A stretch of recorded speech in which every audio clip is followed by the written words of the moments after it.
नमः ओम विष्णुपादाय कृष्णपृष्ठाय भूतले श्रीमते जयपताका स्वामिन् इति नामिने नमो आचार्यपादाय निताय कृपाप्रदायिने गौरकथाधामदाय नगरग्रामतारिणे नमः ओम विष्णुपादाय कृष्णपृष्ठाय भूतले श्रीमते भक्तिवेदांत स्वामिन् इति नामिने नमस्ते सारस्वते देवे गौरवाणी प्रचारिणे निर्विशेष शून्यवादी पाश्चात्य देशतारिणे जय श्री कृष्ण चैतन्य प्रभु नित्यानंद श्री अद्वैत गदाधर श्रीवास आदि गौर भक्त वृंद की जय। नमो महावदान्याय कृष्ण प्रेम प्रदायते कृष्णाय कृष्ण चैतन्य नामने गौर त्विषे नमः। आनन्दलीलामय विग्रहाय हेमाभदिव्यै छविसुन्दराय तस्मै महाप्रेमरसप्रदाय चैतन्यचन्द्राय नमो नमस्ते।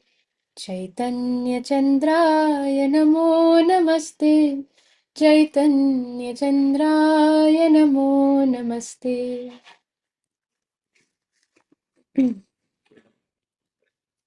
जय राधा माधव जय कुंज बिहारी। जय राधा माधव जय कुंज बिहारी। जय गोपी जन वल्लभ जय गिरिवरधारी। जय गिरिवरधारी। यशोदानन्दन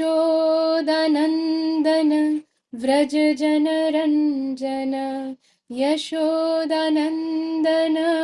व्रज जनरञ्जन यमुनातीरा वनचारी। यमुनातीरा वनचारी। जय राधा माधव जय कुंज बिहारी। जय गोपी जन वल्लभ जय गिरिवरधारी। यशोदानन्दन व्रज जनरञ्जन यशोदानन्दन व्रज जनरञ्जन यमुनातीरा वनचारी।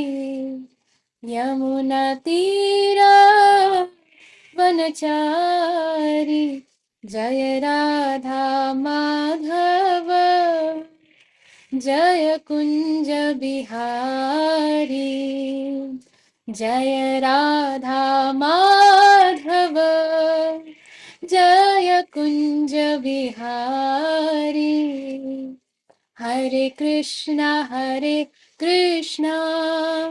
कृष्ण कृष्ण हरे हरे हरे राम राम राम राम हरे हरे। हरे कृष्णा कृष्ण कृष्ण हरे हरे हरे राम राम राम राम हरे हरे। हरे कृष्णा कृष्ण कृष्ण हरे हरे। निताय गौरंगो जय गौर हरि। जय सचिनंदन गौर हरि। जय सचिनंदन गौर हरि। जय नदिया बिहारी गौर हरि। मायापुर चंद्र गौर हरि। जय निताय गौरंग गौर हरि। जय निताय गौरंग गौर हरि जय निताय गौरांग गौर हरि दयाल निताय पतित पावन सची सुत जय गौर हरि जय गौर हरि गौर हरि जय गौर हरि जय जय प्रभुपाद प्रभुपाद प्रभुपाद जय जय प्रभुपाद जय जय गुरुदेव गुरुदेव गुरुदेव जय जय गुरुदेव निताय गौर हरि बोल हरि बोल हरि बोल निताय गौर हरि बोल। श्री श्री हरिनाम संकीर्तन की जय। जय श्री भक्तविंद की जय। गौर प्रेमानंदे हरि हरि बोल निताय गौर प्रेमानंदे हरि हरि बोल निताय गौर प्रेमानंदे हरि हरि बोल। ओम अज्ञानतिमिरन्धस्य ज्ञानाञ्जनशलाकया चक्षुरुन्मिलितं येन तस्मै श्रीगुरवे नमः। मूकं करोति वाचालं पङ्गुं लङ्घयते गिरिं यत्कृपातमहं वन्दे श्रीगुरुं दीनतारिणं परमानन्दमाधवं श्रीचैतन्य ईश्वरं। हरि ओम तत्सत् हरि ओम तत्सत् हरि ओम तत्सत्।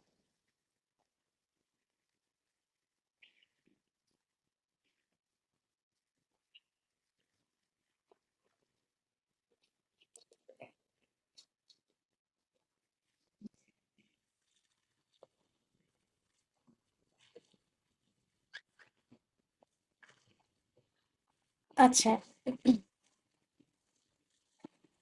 থ্যাংক ইউ অনুপম রিমাইন্ডার দেওয়ার জন্য। আচ্ছা ইমন, তোমার কি কিছু প্রশ্ন আছে, কিছু বলতে চাও? হরে কৃষ্ণ মাতাজি, ধন্যবাদ, প্রণাম মাতাজি। ওই কীর্তনটা শুরু করার আগে আপনি একটা বেশ সুন্দর করছিলেন না, ওটা আমি ঠিক কি জানি না, কি বিগ্রহ কিছু একটা প্রার্থনা করছিলেন না?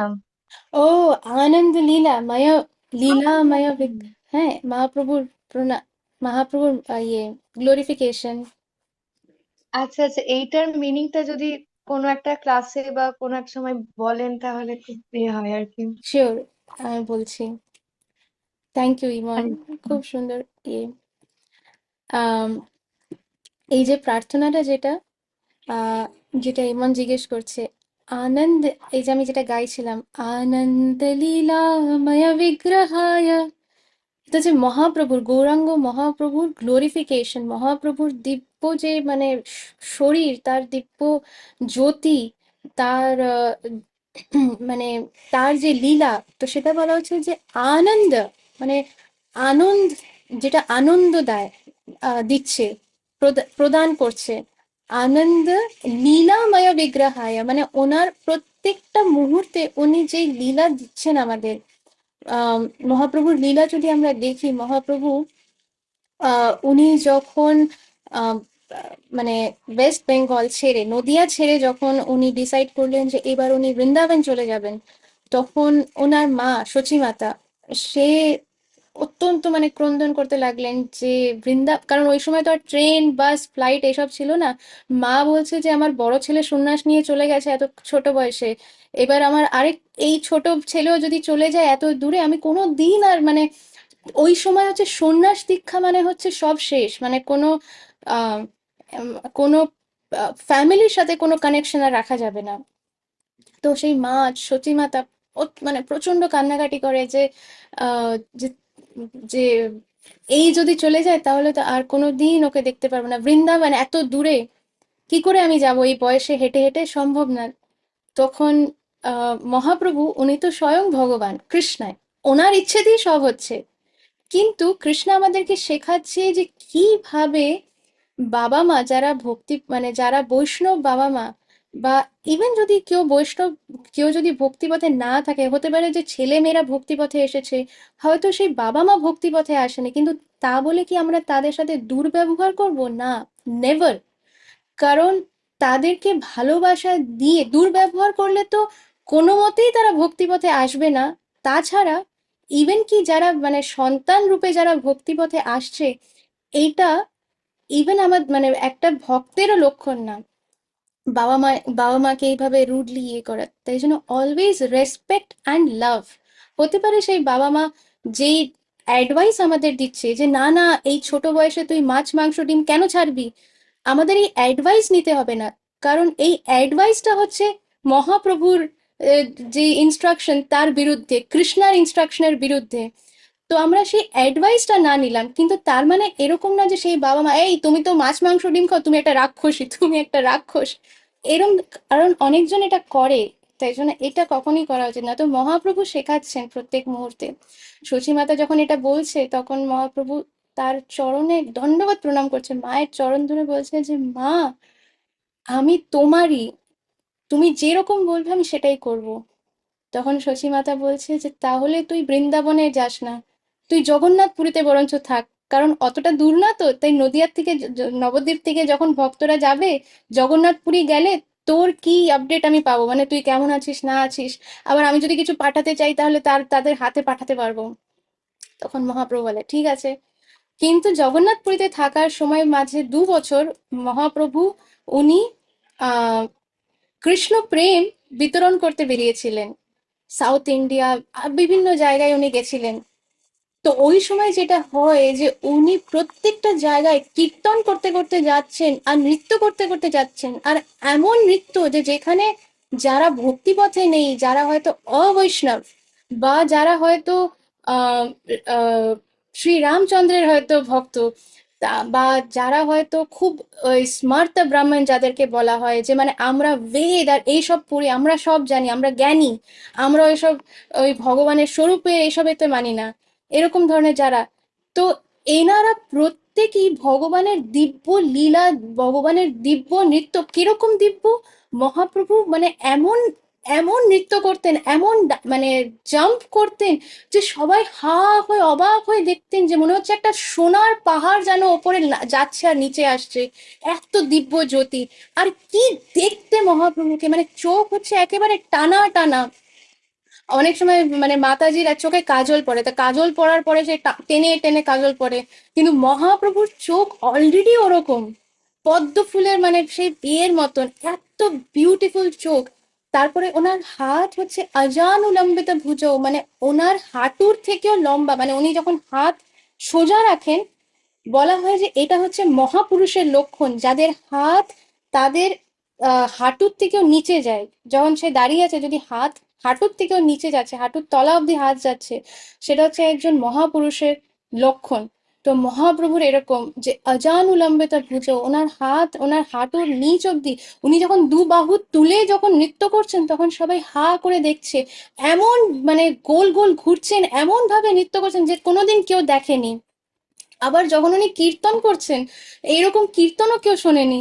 তারপরে যখন নৃত্য করতে করতে মাঝে মাঝে ওনার গায়ে যে বলে না গায়ে কাটা দেওয়া, সেই গায়ে কাটা দিচ্ছে, উনি মানে ওনার চোখ থেকে এমন অশ্রু বেরোচ্ছে, মনে হচ্ছে যেন ফাউন্টেন, পার্কের মধ্যে ফাউন্টেন থাকে না যে জল মানে ফাউন্টেন থেকে জল ইয়ে হয়, সেরকম মহাপ্রভু নৃত্য করতে করতে কৃষ্ণার বিরহেতে কাঁদছে। কাঁদতে কাঁদতে কি হচ্ছে, চোখের জল সবার উপরে ছিটছে। কারা কারা চায় যে আমরা যাতে মহাপ্রভুর চোখের জল আমাদের গায়ে ছিটুক, কারা কারা এটা চায় তারা হাত তুলুন। তো এইরকম এরকম ভাবে মানে উনি ইয়ে করেছেন, আর যেই ওনাকে দেখতো তারা প্রত্যেকেই একেবারে ফ্ল্যাট বলে না, মানে একদম ফ্ল্যাট হয়ে গেছে, ফল ইন লাভ, সেরকম সবাই মহাপ্রভুর লাভে একদম ফল ইন লাভ হয়ে যেত। আর সেই মহাপ্রভু সবাইকে মানে যখন তারা সবাই মহাপ্রভুর সাথে দেখা করতে আসেন, মহাপ্রভু এক কথাই বলতেন যে আম, এই হরিনাম করো, শুদ্ধ চিত্তে হরিনাম করো, এই হরিনামই সব ইয়ে হয়ে যাবে। তো মহাপ্রভু সবাইকে এরকম ভাবে হরিনাম বিতরণ করেছেন আর কৃষ্ণ প্রেম বিতরণ করেছেন। তো সেই আনন্দ লীলাময় বিগ্রহায়, বিগ্রহায় মানে ওনার যে মানে দিব্য যেই রূপ, যেই দেহ, যেই ফর্ম যেটা, তো আনন্দ লীলাময় বিগ্রহায় হেমাভ দিব্যে, হেম, হেমাভ মানে হচ্ছে হেম মানে হচ্ছে মানে গলানো সোনার যেই যেই ইয়েটা, লাস্টার যেটা, লাস্ট না কিন্তু লাস্টার মানে এফালজেন্স, সোনা যখন গলানো হয় তখন হাতের আংটি যত চকচক করে তার থেকে আরো বেশি সোনা গলে গেলে তখন আরো বেশি চকচক করে, সেরকম আভ, হেম আভ দিব্যই, ট্রান্সেন্ডেন্টাল, দিব্য, ছবি সুন্দরায়, এরকম একটা সুন্দর দিব্য মানে রূপ, সেই ছবি। आनंद लीलामय विग्रहाय हेमाभ दिव्यै छवि सुंदराय तस्मै महाप्रेम रस प्रदाय। মহাপ্রভু কি করতে এসেছেন? শুধু হরিনাম না, হরিনামের মাধ্যমে কি, হরিনাম কি, গোলকের প্রেমধন, হরিনাম সংকীর্তন। গোলকের প্রেমধন হচ্ছে হরিনাম সংকীর্তনের মধ্যে, যে হরিনাম সংকীর্তন করবে সে গোলকের প্রেমধন পেয়ে যাবে। তো কি যেন, আহ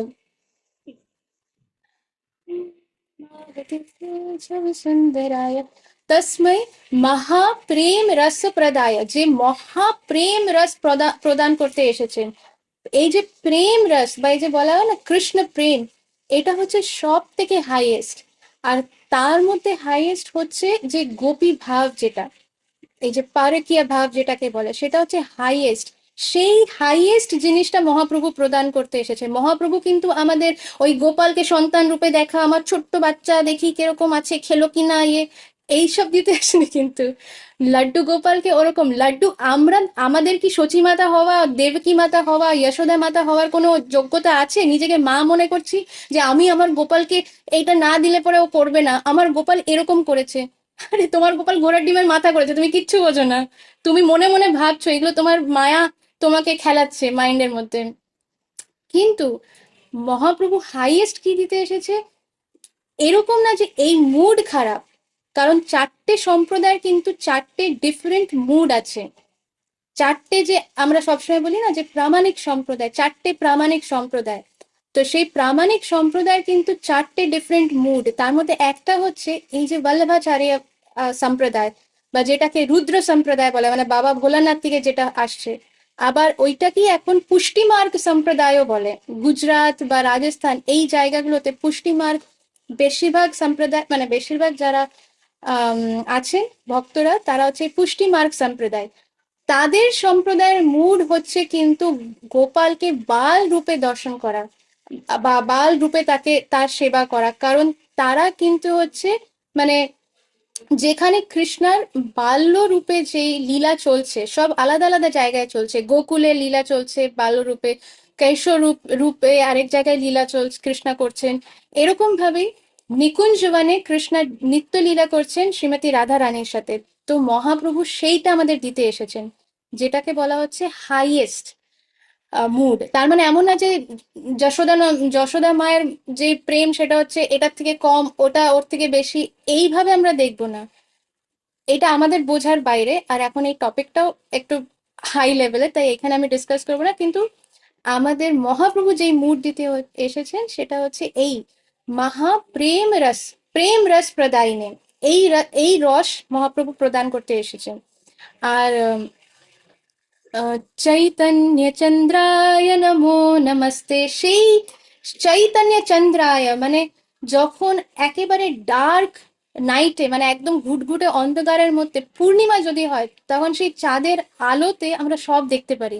অমাবস্যাতে যেরকম কিছুই দেখতে পারি না, ঘুটঘুটে অন্ধকার, কিন্তু পূর্ণিমাতে কি হয়, যদি অন্য কোনো মানে স্ট্রিট লাইট নাও জ্বলে, চাঁদের আলোতেই এত সুন্দর লাগে সবকিছু দেখতে। এই চৈতন্য মহাপ্রভু হচ্ছে এরকম কোটি কোটি চাঁদ, তো কতখানি আলো নিয়ে এসেছে আমাদের এই কলিযুগে, যেখানে আমরা সবাই অন্ধকারের মধ্যে পড়ে আছি। সেখানে মহাপ্রভু চৈতন্য চন্দ্রায়, সে চন্দ্ররূপী চৈতন্য মহাপ্রভু এসেছেন আমাদেরকে এই আলোটা প্রদান করবার জন্য।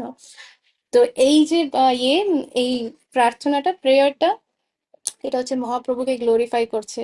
আবার এর আগে আরেকটা প্রার্থনা যেটা আমরা করি না, নমো মহাবদান্যায় কৃষ্ণ প্রেম প্রদায়তে কৃষ্ণায় কৃষ্ণ চৈতন্য নামনে গৌরত্বিষে নমঃ।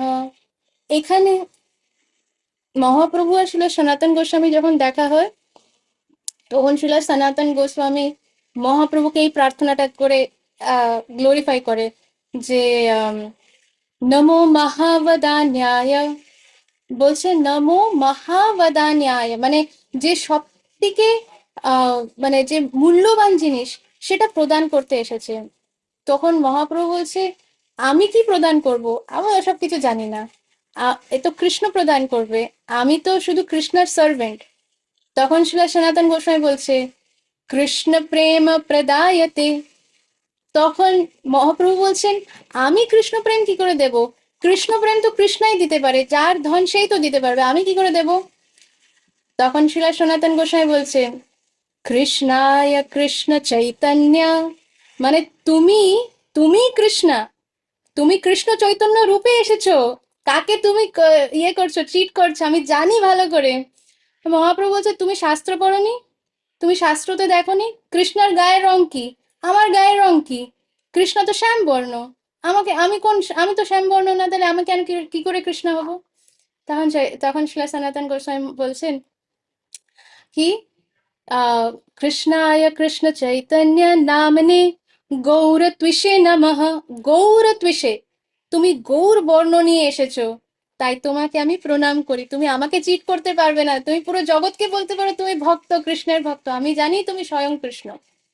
তো এই এই এই যে প্রণাম মন্ত্র, এটা হচ্ছে আহ এটা ষোলো সনাতন গোস্বামী মহাপ্রভুকে দেখি যখন দণ্ডবোধ করেন, দন্তে তৃণধরি, তখন উনি এই প্রার্থনাটা দিয়ে মহাপ্রভুকে গ্লোরিফাই করে। আর যখনই আমরা প্রণাম করব, আমাদের চেষ্টা করা উচিত যে এই এই প্রণাম মন্ত্রগুলো যদি আমরা মানে লার্ন করতে পারি, খুব ভালো। যখনই আমরা ভগবানকে প্রণাম করব, তাদের গ্লোরিফিকেশন করে প্রণাম, কোনো একটা প্রণাম মন্ত্র দিয়ে প্রণাম করা উচিত। আর যদি আমরা অন্য আর কোনো মন্ত্র না যদি পারি, তাহলে আমরা আহ যেরকম প্রভুপাদকে প্রণাম করলে শ্রীলা প্রভুপাদ কি জয়, তো যখন আমরা জয়কার বলছি, জয়, সেটা দিয়ে আমরা গ্লোরিফাই করছি। তো এটলিস্ট অন্তত পক্ষে এটা করা উচিত যে গুরু মহারাজ কি জয়, শ্রীলা প্রভুপাদ কি জয়, যদি প্রণাম মন্ত্র না জানি। আর যদি জানি, তাহলে প্রণাম মন্ত্র দিয়ে বা কোনো অন্য যেই আমরা ইয়ে যদি জানি, প্রেয়ার্স যদি জানি, তাহলে সেটা দিয়ে। তো থ্যাংক ইউ ইমন, তুমি এটার আমাকে জিজ্ঞেস করলে। আর অনুভব ওখানে লিখেছে যে আমি বলেছিলাম আগের ক্লাসে যে আমরা প্রভুপাদের প্রণাম মন্ত্রটার মানে কি সেটা বুঝবো। আগের বার আমরা দেখেছিলাম যে আমাদের শিল জয় পতাকা স্বামী গুরু মহারাজের প্রণাম মন্ত্রটার মিনিং কি, আর এইবার শিল প্রভুপাদের প্রণাম মন্ত্রটা। আহ, তো শিল প্রভুপাদের প্রণাম মন্ত্রের মধ্যে ফার্স্ট হচ্ছে নম, মানে হচ্ছে আমি, আমি, নমঃ, আসলে এটার মানে সংস্কৃত নমঃ, মানে ন মানে হচ্ছে না, আর মহ মানে হচ্ছে আমি। এই যে আমরা সবসময় বলি না, আমি আমি আমি, এটা আমার, এটা আমার, এই আমার, ও আমার না, এটা আমার, ওটা আমার না, আমি আমি আমি। তো ন মহ, এবারে আমি থেকে বেরিয়ে আমি নিজেকে সারেন্ডার করছি তোমার চরণে। ফার্স্ট কথায় নমঃ ওম বিষ্ণুপাদায়, বিষ্ণু শ্রীচরণে যিনি, এটা হচ্ছে ওম বিষ্ণুপাদ, হচ্ছে এটা হচ্ছে একটা রেসপেক্ট, যে শ্রী বিষ্ণুর মানে ভগবানের, বিষ্ণু আর কৃষ্ণ কিন্তু ডিফারেন্ট না, সেম। তো যে ভগবানের শ্রী চরণে সেবায় আছে, নিত্য সেবায় আছে। তো নমঃ ওম বিষ্ণুপাদায় কৃষ্ণ প্রেষ্ঠায়, কৃষ্ণর অত্যন্ত প্রিয় ভূতলে, এই ভূমণ্ডলে, এই ভূমিতে নেমে এসেছেন আমাদের মতন অযোগ্যদের জন্য ভূতলে। আম, শ্রী শ্রী- শ্রীমতে, শ্রীমতে হচ্ছে রেসপেক্ট। আবার শ্রীমতে ভক্তি বেদান্ত স্বামী ইতি নামিনে, স্বামী হচ্ছে যেটা টাইটেলটা দেওয়া হয় সন্ন্যাস দীক্ষাতে বা, তো সেই টাইটেলটা। আর ভক্তি বেদান্ত হচ্ছে আমাদের প্রভুপাদের নাম, যেটা প্রভুপাদকে দীক্ষার নাম দেওয়া হয়েছিল। তো শ্রীমতে ভক্তি বেদান্ত, ভক্তি বেদান্ত মানে উনি যেরকম পুরো সমস্ত বেদ শাস্ত্রের মানে একেবারে মানে এক্সপার্ট, সেরকমই উনি ভক্তির শিরোমণি, চূড়ামণি। তো ভক্তি বেদান্ত এটা ওনার নাম। স্বামী ইতি নামিনে, আমি ওনাকে আবার সেকেন্ড টাইম প্রণাম করছি। মানে নামিনে মানে নমন করছি, নিজে ঝুঁকে, নিজের মাথা, মানে যদি এই মাথা যদি ভগবান আর তার শুদ্ধ ভক্তের সামনে যদি না ঝোঁকে, তাহলে এই মাথাটা কুমড়ো আর তাছাড়া কিছুই না। আর কুমড়োকে অনেক জায়গায় বলা হয় রাবণের মাথা। তো যেই মাথা ভগবানের সামনে না ঝোঁকে না, বা ভগবানের ভক্তদের সামনে যে মাথা ঝোঁকে না, সেটা রাবণের মাথা, তাছাড়া কিছু না। অহংকারে ভর্তি, আমি আমার মাথা কোথাও ঝোঁকাই না। তো তো স্বামী ইতি নামিনে নামস্তে, আবার থার্ড টাইম প্রণাম করা, নামস্তে সারস্বতী দেবে। এটার মানে হচ্ছে যে যিনি হচ্ছে শ্রীল ভক্তি সিদ্ধান্ত সরস্বতী ঠাকুর প্রভুপাদ, ওনার গুরুদেব, ওনার গুরুদেবের শিষ্য, মানে সেইভাবে কানেকশন। নামস্তে সারস্বতী দেবে ওনার শিষ্য হয়ে, ওনার মানে গুরুর আজ্ঞাতে শ্রীল প্রভুপাদ কি করেছেন? নামস্তে সারস্বতী দেবে, গুরুর আজ্ঞাতে গৌরবাণী প্রচারিণে, মহাপ্রভুর বাণী উনি প্রচার করেছেন। আম, না, হ্যাঁ, আম, গৌরবাণী প্রচারিণে নির্বিশেষ শূন্যবাদী। নির্বিশেষ মানে হচ্ছে যেখানে ভগবানের ব্যাপারে কেউ জানেই না, কোনো নলেজই নেই, যেখানে ওরা একেবারেই মানে অন্ধকারের মধ্যে আছে, মানে শাস্ত্র কি, ভগবান কি জিনিস এর সাথে কোনো কানেকশনই নেই। মানে কুকুর বিড়ালের মতন মানুষজন হিপ্পিস হয়ে ঘুরে বেড়াচ্ছিল। সে, তো সেই রকম নির্বিশেষ শূন্যবাদী, যেখানে লোকে মনে করে যে আমিই হচ্ছি ভগবান, আমি হচ্ছি মানে এখানকার রাজা। শূন্যবাদী। পাশ্চাৎ মানে, পাশ্চাৎ মানে হচ্ছে ওয়েস্টার্ন কান্ট্রিজ, পাশ্চাৎ দেশ তারিণী। উনি পাশ্চাত্য দেশের যত মানে ম্লেচ্ছ জাওয়ান, যত মানে একেবারে অধম পতিত যা হতে পারে, তাদেরকে পুরো উদ্ধার করেছে। কিন্তু শিল প্রভুপাদ কি শুধু পাশ্চাৎ দেশকে উদ্ধার করেছে? না, উনি পাশ্চাৎ এবার এই আম, এই এই দেশকেও মানে ইস্টকেও পুরো উদ্ধার করেছেন। ভারতের লোক কোন এমন ভালো অবস্থায় ছিল? তারা তো একই একই মানে কি বলে নৌকায় চলছিল। তো সেই পাশ্চাৎ দেশকে তাড়ন করে সেই পাশ্চাৎ দেশের ভক্তদেরকে এনে প্রভুপাদ আমাদের এই ভারতের লোকজনকে উদ্ধার করেছেন। তো এটা হচ্ছে শিল প্রভুপাদের প্রণাম মন্ত্রর মিনিং। তো অনুভব প্রভু, প্রভু এটা ঠিক আছে, ক্লিয়ার? আর রিয়া মাতাজি আমি দেখছি হ্যান্ড রেজ করেছেন। মাতাজি কোনো প্রশ্ন আছে? মাতাজি কোথায় চলে গেল? হ্যাঁ, না না হ্যাঁ মাতাজি। হ্যাঁ মাতাজি, আমার প্রশ্ন হচ্ছে, আপনি মন্ত্র সংক্রান্ত প্রশ্ন করছেন, অ্যান্সার দিচ্ছেন বলে আমি ওই জন্যই মানে মন্ত্র নিয়ে প্রশ্ন করবো বলে গেলাম। তো বলছি, ওই যে শ্রীকৃষ্ণের যে মন্ত্র আছে না, কৃষ্ণায় বাসুদেবায় হরায় পরমাত্মনে প্রাণত ক্লেশ নাশায় গোবিন্দায় নমো নমঃ, ওই যে মন্ত্রটা আমি দেখেছি কেউ কেউ শুধু কৃষ্ণায় বাসুদেবায় বলে বলে, আবার কেউ কেউ নম কথাটা প্রথমে উচ্চারণ করে। তা কোনটা সঠিক সেটা আমি আজ পর্যন্ত বুঝতে পারলাম না। মানে নমটা কি অ্যাড হবে না হবে না? নমঃ অ্যাড করে তো কোনো অসুবিধাই নেই, কারণ নমঃ মানে হচ্ছে মানে প্রণাম করা, যে আই এম আমি আমি আপনার চরণে সারেন্ডার করছি, তো এই জন্য সেটা কোনো অসুবিধা নেই, নমঃ অ্যাড করা ভালোই। আর আচ্ছা। আর প্রণাম মন্ত্রটা এমনি হয়তো আম, কি জানো ফার্স্ট লাইনটা ভুলে গেলাম। আহ, কৃষ্ণায় হ্যাঁ, কৃষ্ণায় বাসুদেবায়। তো হরে পরম। এটাই হচ্ছে মন্ত্রটা স্টার্টিংটা, কিন্তু নমঃ বললে কোনো অসুবিধা নেই। আচ্ছা। হ্যাঁ, তো এই জন্য ডিফারেন্ট ডিভোটিস, যেরকম আমি যখন রাধা রানীর প্রণাম মন্ত্র বলি তখন এখন এরম হয়ে গেছে অটোমেটিক্যালি, যে আমি যখন বলি যে আহ তপ্ত কাঞ্চন গৌরাঙ্গী শ্রী রাধে বৃন্দাবনেশ্বরী, তো মন্ত্রটা হচ্ছে যে তপ্ত কাঞ্চন গৌরাঙ্গী, শ্রীটা নেই। কিন্তু আমি প্রণাম করার সময় ওরম ভাবেই বলি যে শ্রী রাধে বৃন্দাবনেশ্বরী বৃষভানুসুতে দেবী প্রণমামি হরিপ্রিয়ে। বা যেখানেই রাধা রানীর নাম আসে সেখানে আমি আমার অটোমেটিক্যালি শ্রী, কারণ আমি এটা শুনেছি পরম পূজ্য রাধা গোবিন্দ দাস গোস্বামী মহারাজের কাছে, যে উনি সবসময় রাধা রানীর নামের আগে শ্রী লাগান। তো সেই জন্য ওইটা শুনে শুনে আমার হ্যাবিট হয়ে গেছে, আমি ওইভাবেই বলি। তো এই জন্য কোনো প্রবলেম নেই, ওটা ভালোই। ঠিক আছে মাতাজি। আমার এটা অনেক দিনের জানা ইচ্ছে ছিল যে নমটা হবে না হবে না মানে আমি কোনো কোনো জায়গায় শুনেছি শুধু কৃষ্ণায় বাসুদেবায় বলতে, আবার কোনো কোনো জায়গায় দেখেছি নম কথাটা উচ্চারণ করতে। হ্যাঁ, এটা হচ্ছে কৃষ্ণায় ডিফারেন্ট ডিভোটিস যেরকম ফিলিংস দিয়ে যেরকম ইয়ে করছে। আর এটা মানে ভালো, ভালো যে আপনি জিজ্ঞেস করেছেন, কারণ না জেনে ইমিটেট করাটা কিন্তু ডেঞ্জারাস। আমরা কাউকে এই জন্য ইমিটেট করব না, কোনো ডাউট থাকলে এইভাবে জিজ্ঞেস করে নেবো। তো ভেরি নাইস যে আপনি যে জিজ্ঞেস করে নিয়েছেন। মানে দুটোই হবে তাই তো? হ্যাঁ হ্যাঁ, অ্যাকচুয়াল মন্ত্রটা কিন্তু ওটাতে নম ওরকম নেই স্টার্টিং এ, কৃষ্ণায় বাসুদেবায় এটাই। কারণ এটারই আরেকটা মন্ত্র হচ্ছে কৃষ্ণায় বাসুদেবায় দেবকী নন্দনায় চ নন্দগোপ কুমারায় গোবিন্দায় নমো নমঃ। তো নমো নমঃ অলরেডি আসছে লাস্টে, তাই জন্য তো এটাতে আমি অ্যাড করি না, কিন্তু অ্যাড করলেও কিছু ক্ষতি হবে না।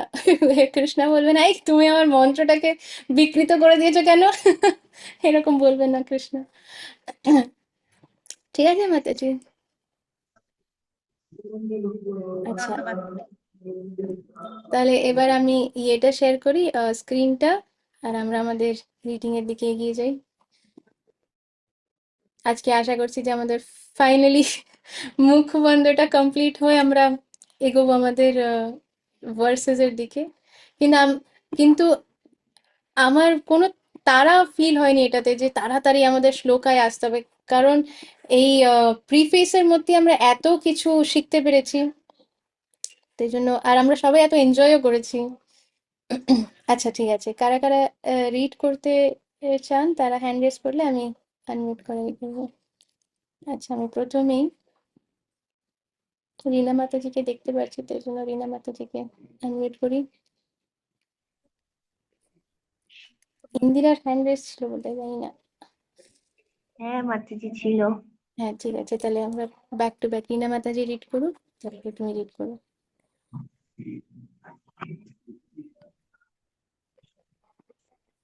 সর্ব ওম নমো ভগবতে বাসুদেবায়। আমরা এই জায়গাতে ছিলাম মাতাজি, এই যে ভগবানের মুখ ও পায়ের মধ্যে অবশ্যই কোনো পার্থক্য নেই, তবে আমাদের এটি এই জায়গাতে। তবে আমাদের এটি বুঝতে অসুবিধা হয় না যে ভগবদ গীতার গুরুত্ব গঙ্গার চেয়েও বেশি। সর্বোপনিষদ গাব দুগ্ধা গোপাল নন্দনা পার্থ বৎস সুধীর ভোক্তা দুগ্ধম গীতামৃতম মাহাত। এই গীতোপনিষদ ভগবদ গীতা সমস্ত উপনিষদের সারাতিসার, এবং তা ঠিক একটি গাভীর মতো। এবং রাখাল বালক রূপে প্রসিদ্ধ ভগবান শ্রীকৃষ্ণই এই গাভীকে দহন করেছেন। অর্জুন যেন গোবৎসের মতো, এবং জ্ঞানী গুণী ও শুদ্ধ ভক্তেরাই ভগবদ গীতার সেই অমৃতময় দুগ্ধ পান করে থাকেন। গীতা মাহাত্ম্য 6। একম শাস্ত্রম দেবকী পুত্র গীতম एको দেবো দেবকী পুত্র এব एको মন্ত্রস্তস্য নামানি জানি কর্মাপেকম তস্য দেবস্য সেবা। গীতা মাহাত্ম্য 7। বর্তমান জগতে মানুষ আকুলভাবে আকাঙ্ক্ষা করছে একটি শাস্ত্রের, একক ভগবানের, একটি ধর্মের এবং একটি বৃত্তির। তাই একম শাস্ত্রম দেবকী পুত্র গীতম, সারা পৃথিবীর মানুষের জন্য সেই একক শাস্ত্র হোক ভগবদ গীতা। একো দেব দেবকী পুত্র এব, সমগ্র বিশ্ব চরাচরের একক ভগবান হন ভগবান শ্রীকৃষ্ণ। এক মন্ত্র তস্য নামানি একক মন্ত্র, একক প্রার্থনা, একক স্তোত্র হোক তাঁর নাম কীর্তন। হরে কৃষ্ণ কৃষ্ণ কৃষ্ণ কৃষ্ণ কৃষ্ণ হরে হরে, হরে রাম রাম হরে রাম, রাম রাম হরে হরে। রাম। এবং কর্মাপেকম তস্য দেবস্য সেবা, সমস্ত মানুষের একটি বৃত্তি হোক পরম পুরুষোত্তম ভগবান শ্রীকৃষ্ণের সেবা করা। হরি হরি বল। বল। আর এই যে লাস্ট গীতা মাহাত্ম্যটা যে একম শাস্ত্রম, এখানে অনেকজন আহ বলে না যে গীতা যে কে বলেছে যে শুধু গীতাই পড়তে হবে, কেন গীতা পড়বো, কেন আমি অন্য কিছু পড়বো না। তো এখানে বলা হচ্ছে একম শাস্ত্রম, একটাই শাস্ত্র যেটা পড়লে পরে সব যত ভগবত জ্ঞান ভগবত তত্ত্ব যা কিছু আছে, সার মর্ম যা হতে পারে, অল এসেন্স এর মধ্যে চলে এসেছে একম শাস্ত্রম। তারপরে অনেকজন বলে যে কৃষ্ণাই কেন, তো কৃষ্ণ তো অন্য কেউ হতে পারে, কেউ একটা এসে দাঁড়িয়ে বলতে পারে আমি কৃষ্ণ, আমার নাম কৃষ্ণা, তখন তখন আমরা কি করে বুঝবো যে কোন কৃষ্ণার কথা বলা হচ্ছে? দেবকী পুত্র গীতম, ক্লিয়ারলি বলা হয়েছে যে কার ছেলে, দেবকী পুত্র, সে যে গীত, যে গান, যে কথা বলেছেন, যে ইনস্ট্রাকশন দিয়েছে, তার দেবকী পুত্র গীতম। তাহলে খুব ক্লিয়ার হয়ে যাচ্ছে কোন শাস্ত্রের কথা বলা হচ্ছে, কোন শাস্ত্রের মধ্যে দেবকী পুত্র ওনার এই গান, গান রূপে যে ইনস্ট্রাকশন, নির্দেশ সেটা দিয়েছেন, সেটা হচ্ছে ভগবদ গীতা। তো একম শাস্ত্রম দেবকী পুত্র গীতম, एको দেবো দেবকী পুত্র এব। একজনই কিন্তু ভগবান। অনেকজন বলে না যে এই তোমরা শুধু কৃষ্ণা কৃষ্ণা করো, শুধু কৃষ্ণাই ভগবান, আমার মা কালী কি দোষ করেছে? হ্যাঁ, আমার আমার আহ ইন্দ্র কি দোষ করেছে? তো এখানে বলা হচ্ছে ভগবান কিন্তু একজনই, আর বাকি সব ভৃত্য। ভৃত্য মানে হচ্ছে সার্ভেন্ট অফ কৃষ্ণ। আমরাও তাই, আমরাও কৃষ্ণার নিত্য নিত্য দাস। কি জানো, আহ জীবের স্বরূপ হয় নিত্য কৃষ্ণ দাস। তো আহ একলে একলা কৃষ্ণ, একলা আহ একলে কৃষ্ণ ভগবান আর সব ভৃত্য। আমি যেহেতু একটু হিন্দি ওয়েতে বলি, তো তাই জন্য যখন বাংলা বাংলা প্রনাউন্সিয়েশন করতে গেলে গুলিয়ে যায় আমার আবার। তো এখানে বলা হচ্ছে এক দেব দেবকী পুত্র এব। ভগবান মানে একজনই ভগবান, আর সেই ভগবান কে, কার কথা বলা হচ্ছে? দেবকী পুত্র, যে দেবকী মাতার গর্ভের থেকে মানে তার আবির্ভাব হয়েছে। কিন্তু উনি জন্ম নেওয়ার আগেই কিন্তু মা দেবকী আর বাসুদেবকে নিজের ইউনিভার্সাল ফর্ম দেখিয়ে দিয়েছেন, চতুর্ভুজ রূপ দেখিয়ে দিয়েছেন, আর বলেছেন যে এবার আমি আপনার গর্ভে আসছি আপনার পুত্র রূপে। আর তার আগে উনি অলরেডি ভগবত জ্ঞান তাদেরকে মানে গর্ভে ঢোকার আগে কার কার এরকম হয়েছে যে সন্তান হওয়ার আগে সেই সন্তান নিজের চতুর্ভুজ দেখিয়ে বলেছে যে মা এবার আমি তোমার গর্ভে ঢুকছি। আর এরকম কাদের কাদের হয়েছে আমি দেখছি। সব থেকে এটা বেস্ট ইয়ে ছিল, আমি যদি এটা ছবি তুলে রাখতে পারতাম। তমাল হঠাৎ করে মায়ের দিকে তাকালো, আর রথিকা মাতাজি বলছে না বাবু, তুমি এরকম করোনি। তো আমরা কেউই এরকম করিনি। আমরা সবাই, আমরা জানতামই না যে কোন, কে আমার মা হবে আর কে বাবা হবে। আবার বাবা মারাও জানতো না যে আরে যে সন্তানটা বেরোচ্ছে সে একটা দৈত্য সন্তান হবে, হিরণ্যকশ্যপের মতন হবে, নাকি মানে ভগবান রামচন্দ্রের মতন হবে, নাকি মাঝামাঝি রামচন্দ্রের ভক্তের মতন হবে, নাকি হিরণ্যকশ্যপুর ভক্তের মতন হবে। তো বাবা মারাও জানে না, সন্তানও জানে না। কিন্তু ভগবান এরকম না, ভগবান নিজের ইচ্ছেতে সে ডিসাইড করে যে আমি কোন সময় আসব, আবার আমার পার্শ্বদরা তার আগে কোথায় কোথায় থাকবে, আবার আমি কার, কোন বাড়িতে আসব, কোন কুলে আসব, কোন স্থানে আসব, কোন রূপে আসব, কি অস্ত্র শস্ত্র কি নিয়ে আসব, আবার আম, আমার নাম কি হবে, এভরিথিং ডিসাইডেড, সবকিছু শাস্ত্রে দেওয়া আছে। তো সেই জন্য একো দেব দেবকী পুত্র এব, একো মন্ত্রস্তস্য নামানি ইয়ানি। অনেকজন বলে যে কেন হরে কৃষ্ণ মহামন্ত্র, কেন গায়ত্রী মন্ত্র করবো না, কেন শিব স্তোত্র করবো না, কেন ব্রহ্ম ইয়ে করবো না, কেন ইন্দ্রের ইয়ে করবো না, বায়ু মন্ত্র কেন করবো না, অন্য যা যা মন্ত্র হতে পারে, আমি অত মন্ত্রের ব্যাপারে জানি না। তো সবাই জিজ্ঞেস করতে পারে যে কেন, কারণ এখানে ক্লিয়ারলি বলা আছে একো মন্ত্রস, একটাই মন্ত্র। কোন মন্ত্র? তস্য নামানি, তস্য মানে হচ্ছে তার নামের মন্ত্র। তার কে? এই যে ওপরে বললো দেবকী পুত্র, তার গীতম, তার মধ্যে, তাই জন্য বলাই আছে যে যে দেবকী পুত্র তার নামের যে মন্ত্র, সে এক মন্ত্রস্য নামানি ইয়ানি, তার নামের মন্ত্র, সেটা কি? হরে কৃষ্ণ কৃষ্ণ কৃষ্ণ হরে হরে, হরে রাম রাম রাম হরে হরে। এবার অনেকজন ভাবতে পারে যে এর মধ্যে তো হরে একটা কি জিনিস, কৃষ্ণ নয় বুঝলাম, আবার রামও তো আসছে, তো কোথায় দেবকী পুত্র তো রাম ছিল না? তো আমাদের শাস্ত্রে, আমাদের যখন আচার্যরা যখন টিকা লেখেন, কমেন্ট্রি যখন লেখেন, তখন এটা খুব অনেক জায়গায় বলা আছে যে হ্যাঁ, যদি কেউ রাম যখন বলছে হরে রাম, তখন যদি কেউ মনে করে যে এটা হচ্ছে শ্রী রামচন্দ্র, তাহলে আমাদের বুঝতে হবে হরে হচ্ছে সীতা মা। রামচন্দ্র আর কৃষ্ণ কিন্তু আলাদা না, কৃষ্ণারই অবতার, কৃষ্ণারই আরেক অবতার হচ্ছে রামচন্দ্র।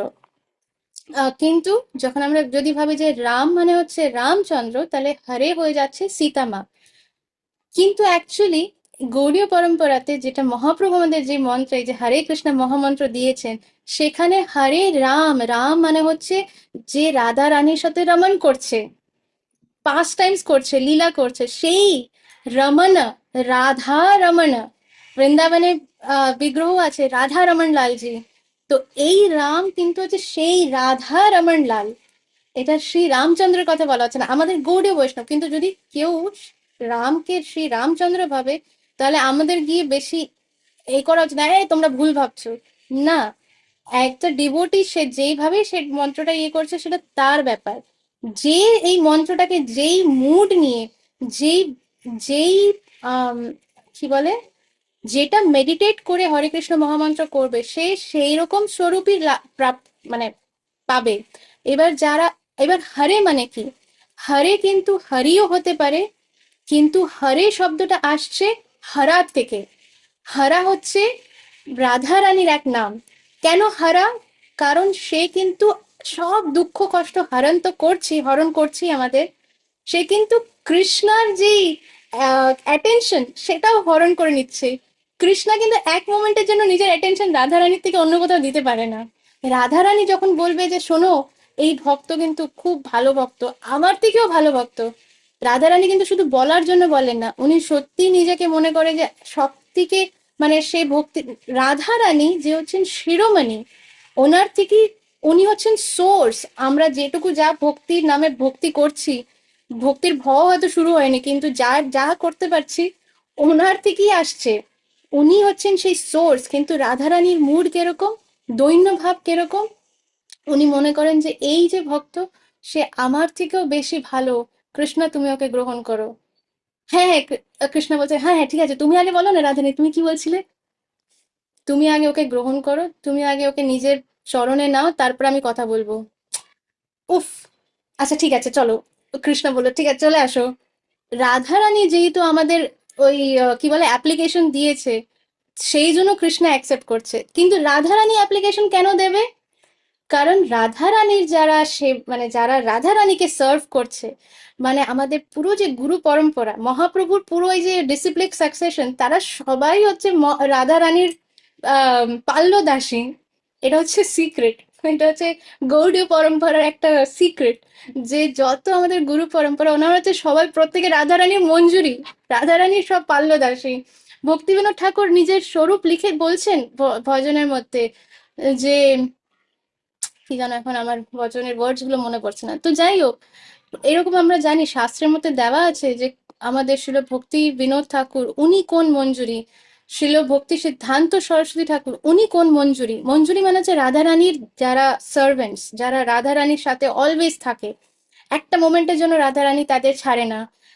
তো রাধা রানীর যদি মুড এরকম হয় যে কৃষ্ণা এই ভক্ত আমার থেকেও বেটার, তাহলে তার সার্ভেন্টসরা কিরকম হবে? তো আমাদের গুরু পরম্পরা তারা প্রত্যেকেই এরকম, এত দৈন্য ভাব, তারা প্রত্যেকেই মনে করে যে আপনারা সবাই আমার থেকে অনেক উচ্চ স্তরের ভক্ত, আমরা ঘোড়ার ডিম হতে পারি, ওনারাই আমাদেরকে উদ্ধার করছেন। কিন্তু ওনাদের দৈন্য ভাব কিন্তু রিয়েল, ওনারা কিন্তু শো অফ করেন না, আমরা শো অফ করি, ওনারা শো অফ করেন না।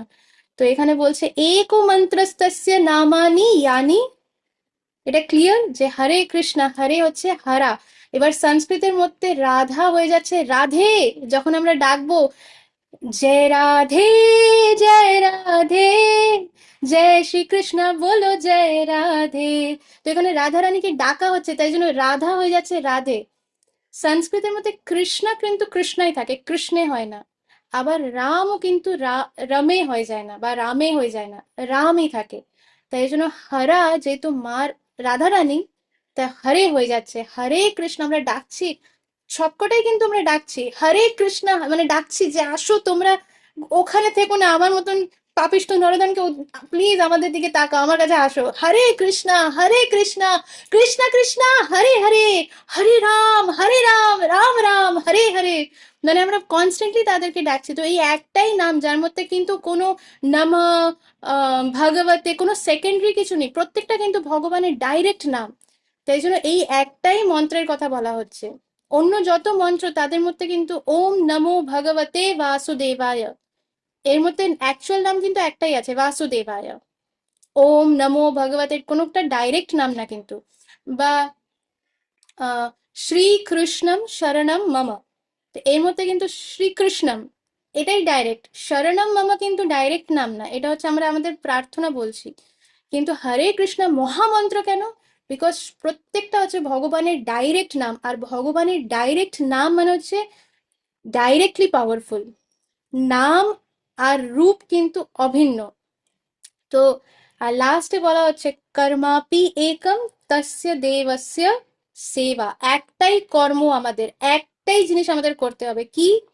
তস্য, ওনার, সেই দেবতার, সেই ভগবানের, দেবস্য সেবা, ওনার চরণে সেবা করা, এটাই আমাদের একমাত্র ধর্ম। কোনো হিন্দু, মুসলিম, জৈন, শিখ, হেনা তেনা এসব কিচ্ছু না, এগুলো কোনো কাজের না। অনলি একটাই ধর্ম, ভগবানের চরণে সেবা করা, এইটাই আমাদের একমাত্র ধর্ম। যে এই ধর্ম করছে না তারা হচ্ছে নরাধম। যারা ধর্ম পালন করে না তারা কি হয়ে যায়? নর অধম, অধম, তো নরাধম। আর এটা দিয়ে একটা একটা পাস টাইম, আমরা এটা আজকে তো এটা কমপ্লিট হয়ে গেল। তো আমরা এবার এগোবো আমাদের শ্লোকার দিকে। তার আগে একটা পাস টাইম।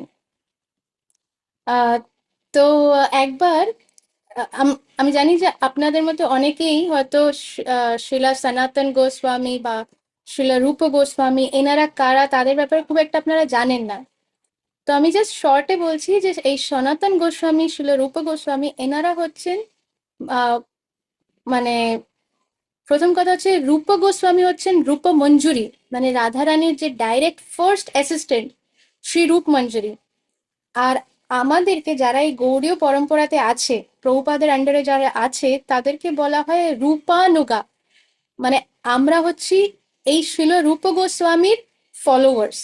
উনি যেই পদ্ধতি দেখাচ্ছেন আমরা সেটা ফলো করি, কারণ ওনাকে দেখিয়েছেন মহাপ্রভু নিজে স্বয়ং। আর ওনার মানে উনি একটা গ্রন্থ রচনা করেছেন ভক্তি রসামৃত সিন্ধু, তার মধ্যে মহাপ্রভু ওনাকে যা যা বলেছেন এক্সাক্ট ওয়ার্ড টু ওয়ার্ড মহাপ্রভুর কথা, মহাপ্রভুর শ্রীমুখ থেকে যে বাণী বেরিয়েছে সে এক্সাক্ট ওয়ার্ড টু ওয়ার্ড রূপ গোস্বামী লিখেছেন। তো তো যাই হোক, তো এনারা হচ্ছেন শিলারূপ গোস্বামী, সনাতন গোস্বামী। এবার এনাদের কোয়ালিটিস কি? ওনাদের জন্ম হয়েছে ব্রাহ্মণ কুলে, ওনারা হচ্ছেন মানে পাণ্ডিত্য মানে কি, কোন ল্যাঙ্গুয়েজ, আপনারা যেই ল্যাঙ্গুয়েজের কথা ভাবতে পারেন সেই ল্যাঙ্গুয়েজ ওনারা মানে একদম এক্সপার্ট। শুধু বলাতে না, লেখাতে ওনাদের যদি গ্রন্থ রচনা করতে হয় সেই ল্যাঙ্গুয়েজে উনি গ্রন্থ রচনা করতে পারবে। শুধু ভারতীয় ভাষা না, যে কোনো মানে ভাষা, অল ল্যাঙ্গুয়েজেস। আমরা হয়তো ম্যাক্সিমাম 5টা ল্যাঙ্গুয়েজ পারতে পারি, 6টা ল্যাঙ্গুয়েজ, আমাদের গুরু মহারাজ হয়তো 12টা বা এরকম ল্যাঙ্গুয়েজেস, আমি ঠিক শিওর না, কিন্তু এরকম মানে শিওর না বলতে এখন মনে পড়ছে না, কিন্তু আমাদের গুরু মহারাজ এতগুলো ল্যাঙ্গুয়েজেস পারেন।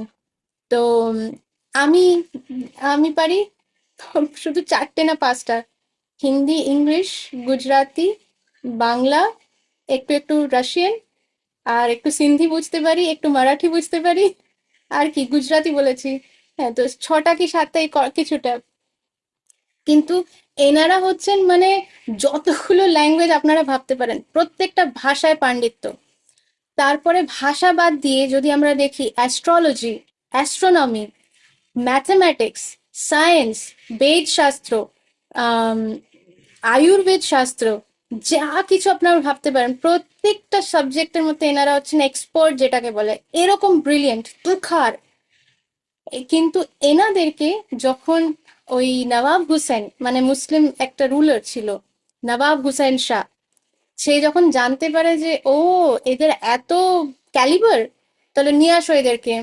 এসে ওই রাজার মন্ত্রী এসে এই দুজনকে ধরে জেলে ঢুকিয়ে দেয়। জেলে ঢুকিয়ে তাদেরকে থ্রেটেন করা শুরু করে যে তোমরা যদি আমার আন্ডারে মানে না চাকরি করো তাহলে আমি তোমাদের হিন্দু কমিউনিটিকে তছনছ করে দেব।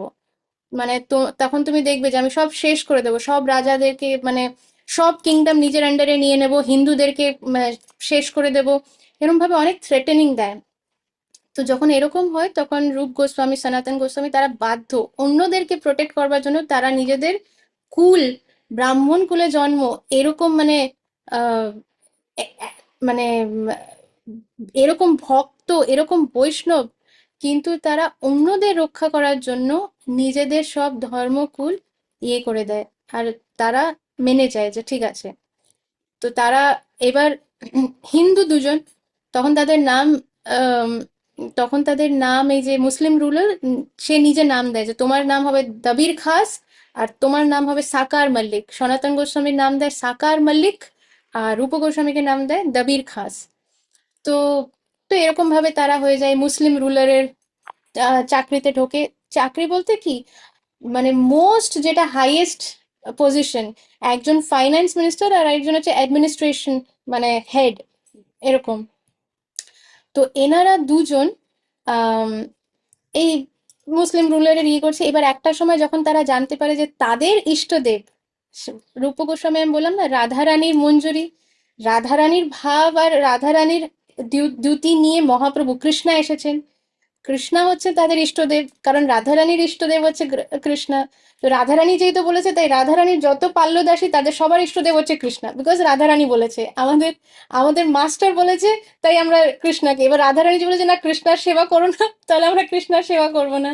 কিন্তু রাধারানী যেহেতু সবসময় কৃষ্ণার সেবাই করতে চান, তাই জন্য আমরাও সবসময় কৃষ্ণার সেবা করতে চাই।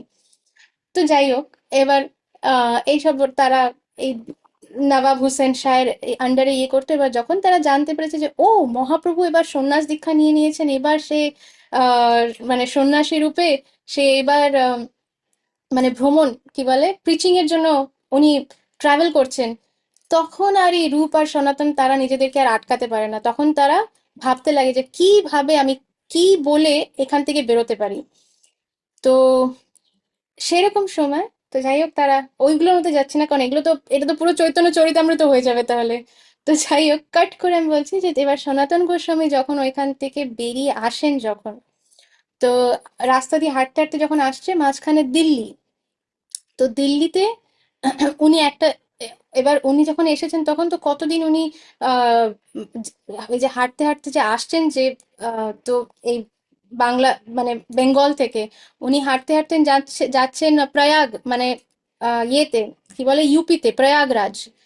তো সেখানে যাওয়ার মাঝখানে এতদিন হয়ে গেছে, তার মাঝখানে তো উনি জেলে ছিলেন কতদিন। যখন উনি বলেছেন আমি তোমার আর কাজ করবো না, তখন ওনাকে জেলে ঢুকিয়ে দেওয়া হয়েছে, টর্চার শুরু করা হয়েছে ওনার উপরে।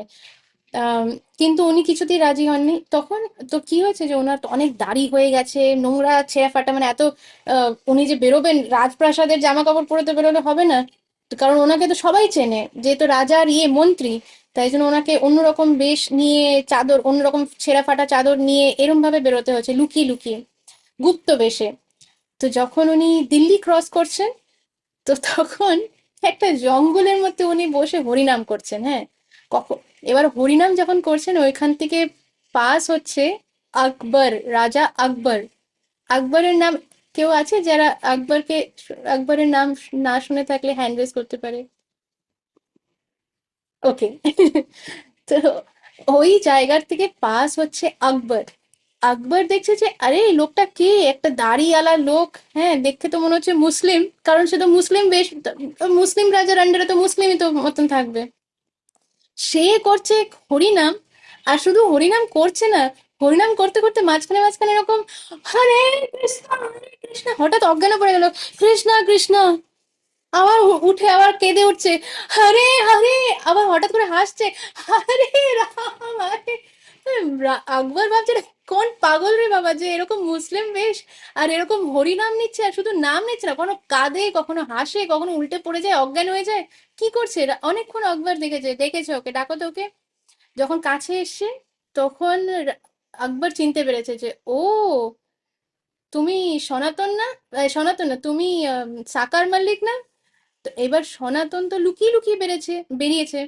আর যদি এই আকবর যদি ইয়েকে বলে দেয়, কি বলে, আম, ওই যে নবাব হোসেনকে যদি বলে দেয়, তাহলে তো প্রবলেম হয়ে যাবে, বিগ প্রবলেম।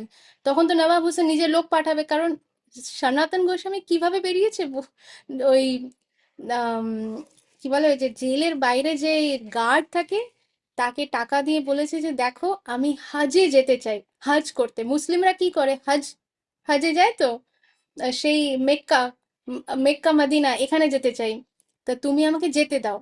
তখন সে বলেছে না না না, ওই রাজা আসলে আমাকে মেরে ফেলবে, বলছে যে শোনো, তুমি বলবে যে আমি ওকে, ও বলেছে বাথরুম যাবে, নিয়ে গেছি, সেখানে ওই গঙ্গায় ঝাঁপ দিয়ে ডুবে মরে গেছে। তখন রাজি হয়েছে যে আচ্ছা ঠিক আছে এটা বলবো। এবার যদি, এবার ওই কি বলে দ্বারপাল বলেছে গঙ্গায় ডুব দিয়ে মরে গেছে, হঠাৎ যদি আকবর তাকে বলে যে আরে তোমার এই সাকার মল্লিক এখানে, আমি তাকে পেয়েছি, তাহলে তো ও তো মরবেই, সাকার মল্লিকও মরবে, তার সাথে সাথে সব হিন্দুরা মরবে। তাই জন্য সনাতন গোস্বামী বলেছে, তখন সনাতন গোস্বামী বলেছে যে কিছু বলেননি, উনি চুপ ছিলেন।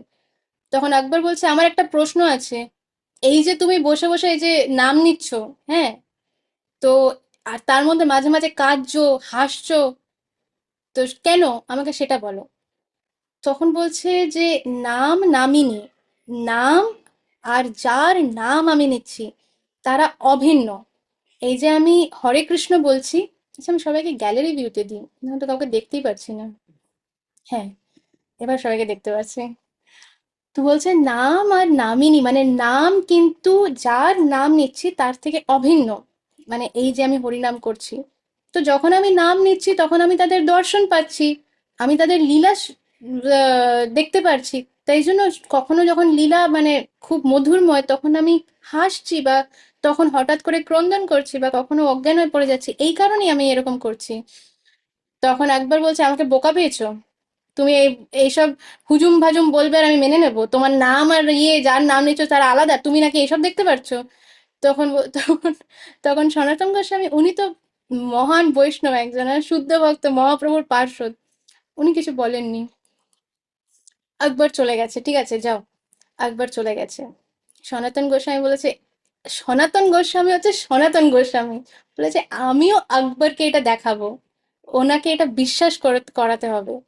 তখন সনাতন গোস্বামী কি করেছে, আকবরের প্যালেসের বাইরে গেটের পাশে বসে পড়েছে। বসে আকবর আকবর আকবর আকবর আকবর আকবর আকবর করেই যাচ্ছে। হ্যাঁ, একদিন হলো, দুদিন হলো, লোকজন দেখছে যে একটা একটা ভিখিরির মতন দেখতে লোক, কেউ তো চেনে না সনাতন গোস্বামী, ও দেখছে একটা ভিখিরি এসে আকবর আকবর আকবর করেছে, নিশ্চয়ই কোনো টাকা পয়সার দরকার। গিয়ে ভেতরে কি বলেছে, এটা মহারাজ, ওই আপনার ইয়ের বাইরে, প্রাসাদের বাইরে একটা ভিখিরি এসে বসে আছে, আহ মনে হয় কই ফকির, কোনো ফকির মনে হচ্ছে, আর আপনার নাম নিয়ে যাচ্ছে, আকবর আকবর করে যাচ্ছে। তখন আকবর মহারাজ খুব খুশি, বলে তাই, যাও ওকে কিছু সোনা গয়না দিয়ে দাও। আচ্ছা ঠিক আছে। রাজার সব যারা সার্ভেন্ট তারা এসে সনাতন গোস্বামীর সামনে এসে অনেক সোনা গয়না সব রেখে দেয়। তখন সনাতন গোস্বামী হচ্ছে সনাতন গোস্বামী, এই হিরে এগুলো কিছু করবে কোথার থেকে এসেছে উনি, ওনার অলরেডি এগুলো সব ছিল, সেগুলো সব দান দিয়ে উনি চলে এসেছেন মহাপ্রভুর সাথে থাকবে বলে, সব দান দিয়ে দিয়েছে সেখানে। এই তুচ্ছ, এটা কিছুই না। সনাতন গোস্বামী ওর দিকে তাকায়ও নি। আকবর আকবর আকবর আকবর করেই যাচ্ছে, 4 দিন হলো, আরে ওই মহারাজের ইয়েরা এসে বলছে যে মহারাজ, ওই ফকির তো এখনো যায়নি, ওকে তো কত সোনা গয়না, ঠিক আছে বাড়িয়ে দাও, ডাবল করে দাও, আরো নিয়ে যাও, ওকে সোনা গয়না আরো দিয়ে দাও। আরো নিয়ে এসেছে, পুরো মানে ভরে ভরে নিয়ে এসেছে, হিরে মুক্ত, মানে যেটা আহ, সাধারণ মানুষ দেখলে পরে মানে তারাও হয়তো বলবে আরে ভক্তি ছাড়ি আগে ওটা নি, এরকম হতে পারে। তো সনাতন গোস্বামীর সামনে রেখেছে, সনাতন গোস্বামী তক্কাও করেনি, মানে দূর, ও কিছু ইয়ে করেনি, তাকায়ও নি। আকবর আকবর আকবর আকবর আকবর আকবর আকবর করেই যাচ্ছে করেই যাচ্ছে। তখন আকবরের মন্ত্রী এসে বলছে যে মহারাজ, আপনার না মানে আপনার নাম খারাপ হয়ে যাবে, ও শুধু আপনারই নাম নিয়ে যাচ্ছে, আর তাছাড়াও কোনো দিকে তাকাচ্ছেও না, ওর এগুলো কিচ্ছু চাই না বলছে। তো আপনি যদি না ওকে দর্শন দেন তাহলে তো ও না খেয়ে একেবারে মরে যাবে, তারপরে সবাই আপনার বদনামি করবে। তখন মহারাজ একবার বলছে তাই নাকি, দেখি তো কে। তখন বলছে চলো যাই। মহারাজ মহারাজ আকবর পুরো নিজের মন্ত্রী সবাইকে নিয়ে প্রাসাদের বাইরে বেরিয়ে গেটের পাশে এসে দেখছে, সনাতন তুমি। আকবর তো চিনতে পেরেছে যে এই শাখার মালিক তুমি।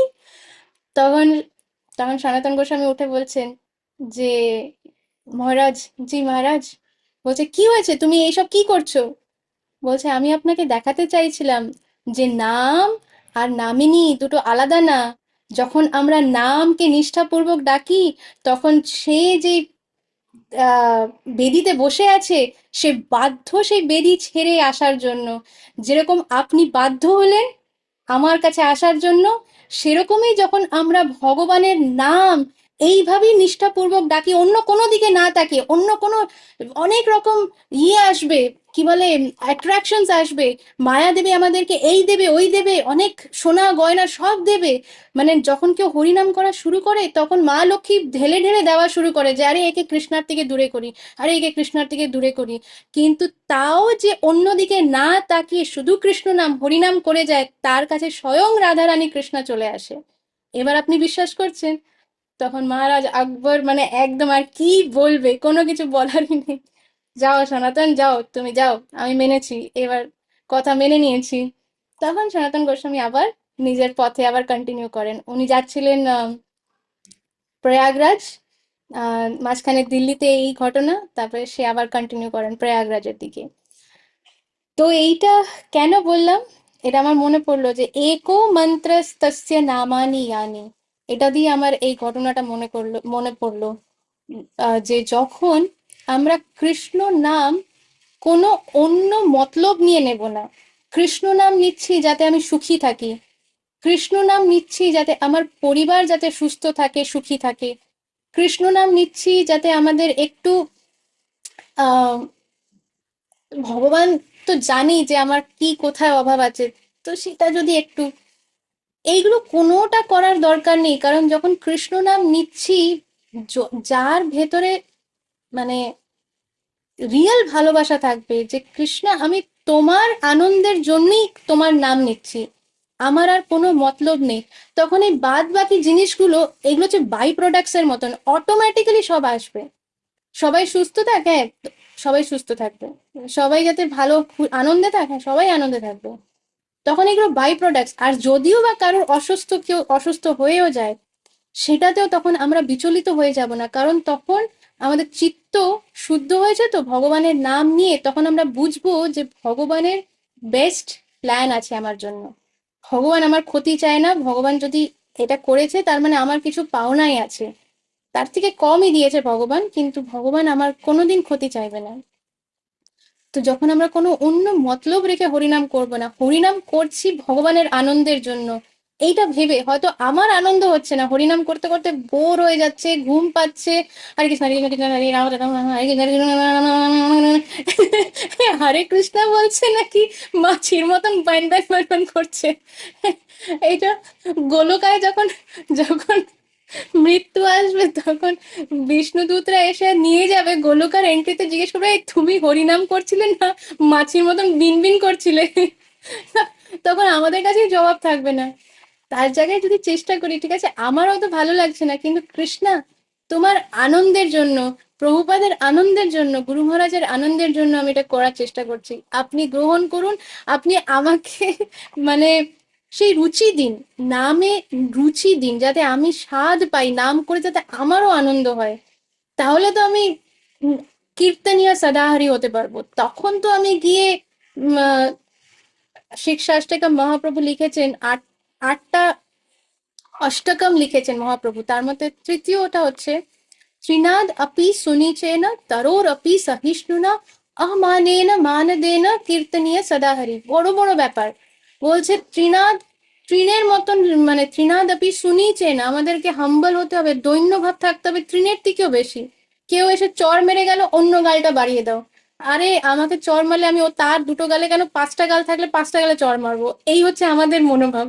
কিন্তু ভক্তের বৈষ্ণবের মনোভাব হচ্ছে যে ত্রিনাদ আপি, রাধারানী ভাবছে যে ওই ভক্ত হচ্ছে অমুক ভক্ত, যে দুদিন আগে নাকি মদ খাচ্ছিল, মাছ মাংস আমিষ আহার করছিল দুদিন আগে, সে এখন হরিনাম করছে, রাধারানী বলছে কৃষ্ণ তুমি ওকে গ্রহণ করো, ও আমার থেকেও ভালো ভক্ত। আর আমার এটা হচ্ছে রাধারানীর ভাব, তাই বৈষ্ণবদের শুদ্ধ ভক্তদের এটা মনোভাব। ত্রিনাদ আপি শুনিছে না, হাত কেটে দিলে পরে আমরা ভাববো যে কৃষ্ণা তুমি ভালোই জানো আমার, তুমি হাত কেটেছো ভালোই করেছো, আরে একটা আঙ্গুলে কেটে গেলে কৃষ্ণা এখনই কাটতে হলো, কালকে আমার যে এই সেবাটা আছে এবার কি করে করব, লেবু দিয়ে যখন ইয়ে করবো তখন তো আমার মরে যাবো জ্বালায়, আমরা এটা ভাবি। কিন্তু ভক্তের মুড কিরকম, হাত কাটা পড়ে গেছে, জগন্নাথ তোমারও হাত নেই, আমারও হাত তুমি কেটে দিয়েছো, তুমি কত দয়ালু, তুমি চাও যে আমি আর তুমি একরকমই দেখতে লাগি যাতে। তো এটা হচ্ছে ভক্ত এরকম ভাবে। তৃণাদপি শুনিছে না, তরোরপি সহিষ্ণু না, ও বাবা, গাছের বৃক্ষের থেকেও বেশি মানে সহিষ্ণুতা থাকতে হবে, টলারেট করতে হবে। বৃক্ষকে কেউ কেটে ফেলছে, তাকেও বৃক্ষ মানে ছায়া দিচ্ছে। আমাদের মধ্যে সেটা কি সম্ভব? আমার তো ভাবার বাইরে, মানে চিন্তার ভাবনারও বাইরে। তারপরে হচ্ছে আমানেন মানদেন, যে আমাদেরকে ডিসরেসপেক্ট করছে, যে আমাদেরকে ইনসাল্ট করছে, খারাপ কথা বলছে, তাকেও আমরা ফুল রেসপেক্ট দিচ্ছি। তাকেও আমরা মন থেকে ভাবছি যে আমি তারও চরণ ধোয়ার জল পেতে চাই। কারা কারা এরকম ভাবতে পারে? আমি তো ডেফিনেটলি না। আমাকে যদি চারটে বাজে কথা বললো, তারপরে মনের মধ্যেও এটা শুনে যে তার চরণ ধোয়া জল, হ্যাঁ, আমি দেখাচ্ছি। তো আমরা সেই জায়গায় নেই। কিন্তু যখন কেউ এই তিনটে জিনিস করে, তখন কি হবে? মহাপ্রভু তার জিহ্বায় অবস্থান করে যায়। মহাপ্রভু কৃষ্ণ তার জিহ্বার মধ্যে যেরকম কালিয়া নাগের উপরে যেরকম নৃত্য করেছিল, সেরকম কৃষ্ণ আমাদের জিহ্বায় নৃত্য করবে। তখন কনস্ট্যান্টলি আমরা হরিনাম বন্ধই করতে পারবো না। হরে কৃষ্ণ কৃষ্ণ কৃষ্ণ হরে হরে, হরে রাম রাম রাম হরে হরে। মা, হরে কৃষ্ণ, হ্যাঁ, কৃষ্ণ কৃষ্ণ হরে রাম রাম। ওটা কোথায়? ওটা ওইখানে, হরে কৃষ্ণ কৃষ্ণ কৃষ্ণ কৃষ্ণ হরে হরে রাম রাম। শয়তান, তুমি এটা কিছু কাজের না, কিছু না, হরে কৃষ্ণ কৃষ্ণ কৃষ্ণ। কি করতে পারি আমি? হরে কৃষ্ণ কৃষ্ণ কৃষ্ণ হরে হরে, এটা করো, হরে কৃষ্ণ কৃষ্ণ কৃষ্ণ কৃষ্ণ হরে হরে।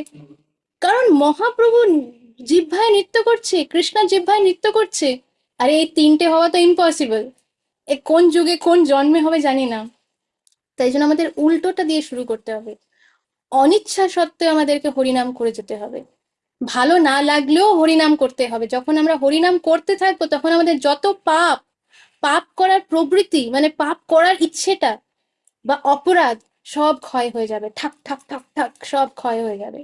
যখন আমরা উল্টো দিকে শুরু করবো, কীর্তনিয়া সদা হরি, হরে কৃষ্ণ কৃষ্ণ কৃষ্ণ হরে হরে, হরে রাম রাম রাম হরে, হরে কৃষ্ণ কৃষ্ণ কৃষ্ণ হরে। আরে একটা মজার জিনিস, এটা আমি সত্যি করে শেয়ার করছি। একটা মজার জিনিস মনে পড়লো যে, মানে ভক্তদের এরকম মজার মজার সব পাস টাইমস থাকে তো, অনেক ডিভোটিজের সাথে যখন আমরা মিট করি, তখন তারা শেয়ার করে। তো তখন একজন ডিভোটি, সে বলছিল যে সে যখন স্বপ্নের মধ্যে হয়তো কোনো খুব ভয়ঙ্কর স্বপ্ন দেখছে, হ্যাঁ, হয়তো দেখছে যে কোনো ডাকাত তাকে ধরে মারতে নিয়ে যাচ্ছে, তো সে বলছে যে স্বপ্নের মধ্যেও সে জোরে জোরে হরে কৃষ্ণ কৃষ্ণ কৃষ্ণ হরে হরে, স্বপ্নের মধ্যে। আর স্বপ্নের মধ্যে এত জোরে জোরে করছে যে হঠাৎ মানে ঘুমের মধ্যে হরে কৃষ্ণ। তখন তার পরিবারের লোকজন বলছে, এই কি হলো, কি বলছিস, কি বলছিস? হ্যাঁ হ্যাঁ, ও, এটা স্বপ্ন ছিল। তো এইরকম হওয়া উচিত যে আমাদের কনস্ট্যান্টলি হরিনাম করে যেতে হবে, যে ঘুমের মধ্যেও যাতে আমরা হরিনাম করতে পারি, ওই জায়গায় যেতে হবে। আরে তখন কোন অপরাধ, কোন পাপ আর কোন পাপ করার বৃত্তি আমাদের ভেতরে থাকতে পারে? তখন ভগবান নিজে, যার জিহ্বায় ভগবান অবস্থান করছে, সে কি করে আর এইগুলোর দিকে যেতেই পারবে? সম্ভবই তো না। তাই না? আমাদের শুধু এইটাই মাথায় রাখতে হবে যে আমরা উল্টোটা দিয়ে শুরু করবো, প্রথম থেকে পসিবল না। ত্রিনাদপি সুনিচেন তারোরপি, ওসব আমাদের পক্ষে এখন অনেক দূর ওই জায়গায়। কিন্তু কীর্তনিয়া সদাহরি, যখনই নিজেকে মনে করানো, এই অন্য বকর বকর করছে, এটা দূর, হরিনামটা করি, হরে কৃষ্ণ কৃষ্ণ কৃষ্ণ হরে রাম রাম রাম রাম। ভক্তদের আশেপাশে ঘুরলে না মনে হয় যেন মৌমাছির আশেপাশে ঘুরছি সারাক্ষণ। কৃষ্ণ হরে রাম রাম রাম রাম হরে রাম, কৃষ্ণ হরে হরে রাম রাম রাম রাম হরে হরে। তো ভক্তরা কনস্ট্যান্টলি হরিনাম করতে থাকে।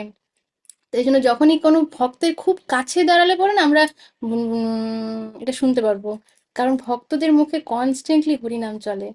খুব কাছে দাঁড়ালে তখন শুনতে পারবো। তাই জন্য আমাদের ভক্ত সঙ্গে থাকা উচিত। তখন তো বুঝবো যে ভক্ত কিরকম হয়। এক্সটার্নাল তার অ্যাক্টিভিটিস দেখে আমরা বুঝতে পারবো না যে সে কিরকম সেজেছে বা সে কি করেছে না করেছে, এইসব দেখে আমরা ভক্ত চিনবো না। ভক্তকে চিনতে হয় তার অ্যাক্টিভিটিস, সরি, ভক্তকে চিনতে হয় তার গ্লোরিফিকেশন অন্য ভক্তদের, মানে যখন আমরা মুখ থেকে শুনবো। তাই জন্য আমাদের বৈষ্ণবকে কখনো চোখ দিয়ে জাজ করা উচিত না, তাহলে আমরা ভুলই করব। বৈষ্ণবের গুণগান যখন আমরা আমাদের কান দিয়ে শুনবো, তখন আমরা সেই বৈষ্ণবকে চিনতে পারবো। কেউ যদি এমনি বলে যে আমাদের গুরু মহারাজ ছিল জয় পতাকা স্বামী গুরু মহারাজ, কি জানি আমরা?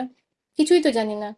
কিন্তু যখন তার গুণগান শুনবো যে উনি কি কি করেছেন, ওনার জীবনের লীলা কি, তখন আমরা বুঝবো যে ওরে বাপ রে। তখন আমরা মানতে পারবো যে হ্যাঁ, উনি সত্যি মহাপ্রভুর পার্ষদ, না হলে এরকম করা সম্ভব না।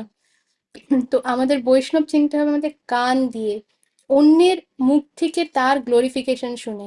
আর যদি কেউ নিজের মুখ থেকে ভক্তের গ্লোরিফিকেশনের জায়গায় নিন্দা করছে, তাহলে সেরকম ভক্ত থেকে আমাদের কিন্তু যত দূর পালানো যায় তত দূর পালিয়ে যেতে হবে। যার মুখ থেকে নিন্দা হয় তার কাছেও আমরা যেন না থাকি, কারণ নিন্দা শুনলে কিন্তু আমরা তাদের কর্ম নিচ্ছি। নিন্দা করলে যেরকম কর্ম নিচ্ছি, নিন্দা শোনাটাও কর্ম, আমাদের ভুগতেই হবে তার জন্য। নো আদার ওয়ে, কোনো তার কোনো ইয়ে নেই, বাঁচোয়া নেই। আচ্ছা, এবার আমি আবার ওই ইয়েটা শেয়ার করি। আর আমরা আজকে শ্রীলা শ্রী অদ্বৈত আচার্য আদিবাস তিথিতে আমরা আমাদের ভগবত গীতা যথাযথ ফার্স্ট চ্যাপ্টার, ফার্স্ট অধ্যায়, ফার্স্ট শ্লোকা দিয়ে স্টার্ট করি। তো কে রিড করতে চায়? কে হ্যান্ড রেজ করেছে? অনুভব। হরে কৃষ্ণ মাতাজি, দণ্ডবত প্রণাম। অনুভব তোমার। পড়ব মাতাজি? হুম, পড়ো। আচ্ছা, প্রথম অধ্যায় বিষাদ যোগ। ধৃতরাষ্ট্র উবাচ। শ্লোক 1। ধর্মক্ষেত্রে কুরুক্ষেত্রে সমবেতা যুযুৎসবা মামকাঃ পাণ্ডবাশ্চৈব কিমকুর্বত সঞ্জয়। অনুবাদ। ধৃতরাষ্ট্র, ধর্মক্ষেত্র কুরুক্ষেত্রে যুদ্ধ করার মানুষে সমবেত হয়ে আমার পুত্রেরা এবং পাণ্ডুর পুত্রেরা কি করল? না, তুমি না, এই গীতার গান যেটা বাংলায় লেখা, আচ্ছা গীতার গানটা আমি ইয়ে করছি কারণ এটার উপরে আমি কাজ করছিলাম, তাই জন্য। ধর্মক্ষেত্রে কুরুক্ষেত্রে হইয়া একত্র যুদ্ধকামী মম পুত্র পাণ্ডব সর্বত্র। কি করিল তারপর কহত সঞ্জয়, ধৃতরাষ্ট্র জিজ্ঞাসয়ে সন্দিগ্ধ হৃদয়। এত সুন্দর করে এই গীতার গানও কিন্তু শ্রীলা প্রভুপাদের দেওয়া গীতার গান, কারণ অনেকজন এই সংস্কৃত শ্লোক বুঝে, আমরা তো কেউই বুঝি না, কিন্তু সংস্কৃত শ্লোক দেখেই ভগবত গীতার থেকে 10 মাইল দূরে, 10 হাত দূরে পালিয়ে যায়। তাই জন্য শিল প্রভুপাদ এই গীতার গান দিয়ে গেছেন বাংলাতে। ফার্স্ট শ্লোক যেটা বলছে যে ধর্মক্ষেত্রে কুরুক্ষেত্রে সমবেতা ইয়ুৎসবা মামকা পাণ্ডবাশ্চৈব কিম অকুর্বত সঞ্জয়, সেটা শিল প্রভুপাদ বাংলাতে বলছেন। ধর্মক্ষেত্রে কুরুক্ষেত্রে হইয়া একত্র, এই যে কৌরবরা পাণ্ডবরা এরা ধর্মক্ষেত্রে, কুরুক্ষেত্রকে ধর্মক্ষেত্র বলা হচ্ছে, সেখানে কোনো অধর্ম করা যাবে না। কুরুক্ষেত্রের মধ্যে গিয়ে যদি কেউ ধর্মের কাজ করে, তখন বলা হয় যে আহ, দুনিয়ার মধ্যে যত অধর্মী আছে তাদের নাশ হয়ে যায়। এত পাওয়ারফুল জায়গা। তো যুদ্ধকামী মম পুত্র কে বলছে? ধৃতরাষ্ট্র। ধৃতরাষ্ট্রর ছেলেরা হচ্ছে কৌরব, ওই যে 100 জন। সে বলছে যুদ্ধকামী মম পুত্র, সে জানে যে তার পুত্ররাই কিন্তু যুদ্ধকামী ছিল। সে জানে যে পাণ্ডবরা কিন্তু যুদ্ধ করতে চায়নি। তো যুদ্ধকামী মম পুত্র পাণ্ডব সর্বত্র, আর তার সাথে আবার পাণ্ডব, এরা সবাই মিলে কি করলো, কি করিল তারপর, এই যে অ্যাসেম্বল হয়েছে, সবাই একত্র হয়েছে, তারপর কি হলোটা কি সঞ্জয় তুমি বলো। কি করিল তারপর কহ তো সঞ্জয়, ধৃতরাষ্ট্র জিজ্ঞাসয় সন্দিগ্ধ হৃদয়, হার্টের মধ্যে একটা ডাউট, কোয়েশ্চেন, যে আরে এই আমার পুত্রগুলো তো এই যে যুদ্ধ করতে চেয়েছিল, কারণ তারা পুরো রাজ্যটা নিজের কাছে রাখতে চায়। আমিও তাই চাই, আমি চাই আমার পুত্র যাতে সেটা পায়। আমি চাই না যে পাণ্ডবগুলো এক ফোঁটাও কিছু পায়, এক নয়া পয়সাও দেব না তাদের। এই হচ্ছে ধৃতরাষ্ট্রের মাইন্ডসেট। বলছে যে তাই জন্য তার হার্টের মধ্যে ভয় ছিল যে ধর্মক্ষেত্রের মধ্যে গিয়ে আমার আমার যারা মানে পুত্র মমপুত্র যুদ্ধকামী যারা, তারা আবার চেঞ্জ হয়ে যাবে না তো, তাদের ভেতরে আবার কি বলে ওই ধর্ম চলে আসবে না তো। ধৃতরাষ্ট্র তো এইভাবে ভাবিনি যে ধর্ম চলে আসবে কিনা, কিন্তু তার ভয় ছিল যে ধর্মক্ষেত্রের মধ্যে গিয়ে সাত্ত্বিকতা চলে আসবে না তোমার ছেলেদের মধ্যে, তাহলে তো আবার সেই পাণ্ডবদেরকে দিতে হবে রাজ্য। তার মানে ভেবে দেখুন কিরকম তার মানসিকতা। পাণ্ডুপুত্র কে ছিল? ধৃতরাষ্ট্রর ভাই হচ্ছে পাণ্ডু। ধৃতরাষ্ট্রর ভাই পাণ্ডু, সেই কিন্তু আসলে রাজা ছিল। আর ধৃতরাষ্ট্র কিন্তু জন্মের থেকেই অন্ধ। তো যে অন্ধ, সে কি করে রাজা হতে পারে? তাই তাকে কোনো দিনই রাজার জায়গা দেওয়া হয়নি। অলদো ধৃতরাষ্ট্র কিন্তু বড় ভাই ছিল। তো তো এবার ধৃতরাষ্ট্র যখন পাণ্ডু একটা অভিশাপ পেয়েছিল।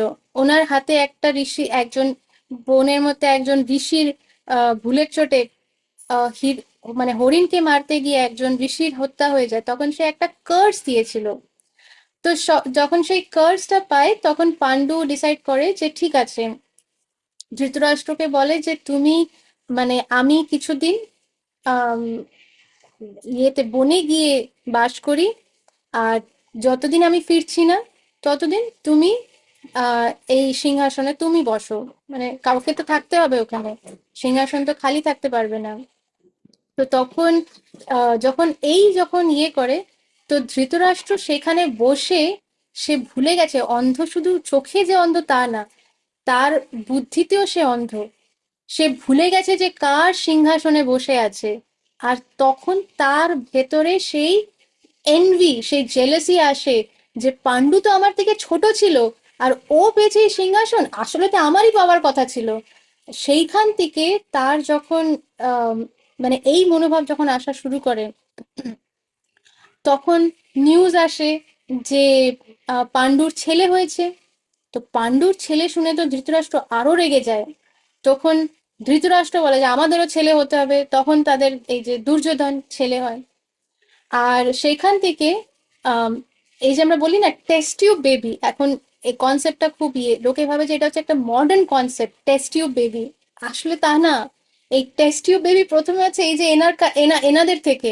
ওই একটা পুত্র কিভাবে 100টা মানে সন্তান হয়ে যায় গর্ভের মধ্যে, ডিভাইড হয়ে, সেলস গুলো ডিভাইড হয়ে 100 সানস হয়ে যায়। তো এরকম ভাবে এই ধৃতরাষ্ট্র 100টা পুত্র, আর পাণ্ডুর অনলি 5 সানস। আর পাণ্ডুর ছেলে কিরকম হয়েছে, কারণ পাণ্ডুর এই যে ওয়াইফ কুন্তি মহারানী, কুন্তি দেবীর কাছে একটা আশীর্বাদ ছিল। যখন কুন্তি দেবী যখন ছোট ছিলেন, তখন ওই সময় দুর্বাসা মুনি, এবার আমাদের পৌরাণিক ইয়েতে যারা যারা জানেন, দুর্বাসা মুনি হচ্ছেন মানে যিনি প্রচন্ড অ্যাংরি ইয়াং ম্যান বলা হয়, মানে দুর্বাস, মানে ওনার কাছে মানে কেউ বাস করতে পারবে না, কারণ উনি সবসময় রেগে যায়, ছোটখাটো জিনিসে রেগে যায়। আর রেগে মানে কি, রেগে অভিশাপ সোজা, মানে এমন অভিশাপ দেবে যে সবাই তার কাছে যেতেই ভয় পায়। সেই দুর্বাসা মুনি সারপ্রাইজ ভিজিট দিয়েছিল কুন্তি মহারানী যখন ছোট, তখন ওনাদের বাড়িতে যায়। আর তখন কুন্তি দেবী ওনাকে খুব সুন্দর করে সার্ভ করে, খুব সুন্দর করে মানে আহ গুছিয়ে রান্না করে দেয়, খাওয়ায়, খুব টেক কেয়ার করে। তো দুর্বাসা মুনি, ও যিনি সবসময় অ্যাংরি, মানে সবসময় ছোট ভুলে কিছু, একটু কিছু মিস হলে কিনা অভিশাপ, ডাইরেক্ট অভিশাপ। তো সে কুন্তি দেবীর এই সার্ভিসে অত্যন্ত আনন্দ পায়, খুব মানে প্লিজড হয়, প্রসন্ন হয়। প্রসন্ন হয়ে কুন্তি দেবীকে বলে যে বলো তুমি কি বর চাও, কি বরদান চাও, আমি তোমাকে সেটা দিতে রাজি।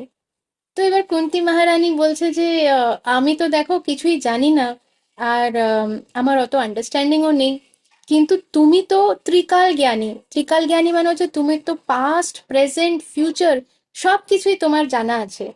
তাহলে পরে তুমি দেখো না যে ফিউচারে কোন জিনিসটা আমার হলে ভালো হয়, কোন আশীর্বাদটা হলে ভালো হয়, তো তুমি সেটা বুঝিয়ে দাও আমাকে। তো কত ইন্টেলিজেন্ট কুন্তি দেবী! আমরা বোকার মতন গিয়ে আই আমার এটা চাই, আমার সেটা চাই, আমার অমুক ওই এই হ্যানা ত্যানা এসব করি, কিন্তু কুন্তি দেবী কত ইন্টেলিজেন্টলি বলেছে যে তুমি তো জানো আমার ফিউচারে কি দরকার পড়বে, তুমি সেটাই আমাকে দাও।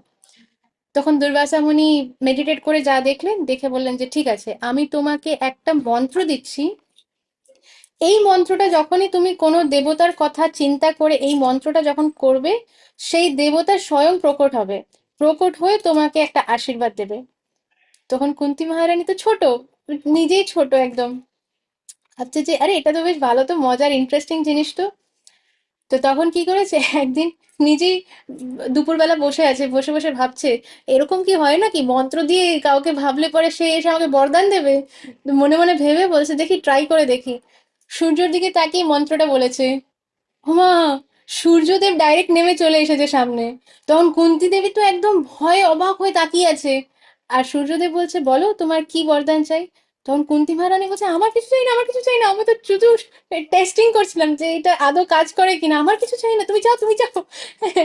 তখন সূর্যদেব বলছে না, তুমি যখন আমাকে আহ্বান করেছো আর এই ব্লেসিংটা তোমাকে দুর্বাসা মুনি দিয়েছেন, তাই আমার মানে আমার এটা এটা হচ্ছে আমার জন্য একটা ইনস্ট্রাকশন, আমাকে সেটা পূরণ করতেই হবে। তো আমি তোমাকে এই সন্তানটা দিলাম। টয়িং! কুন্তী দেবী নিজেই স্কুলে হাতে একটা ছেলে ধরেই চলে গেল, বাচ্চা ছেলে। তখন কুন্তী মহারানী বলছে আমার এই বাচ্চা ছেলে চাই না, আমি এই ছেলেকে নিয়ে বাচ্চাকে নিয়ে কি করব, সবাই আমাকে কি ভাববে।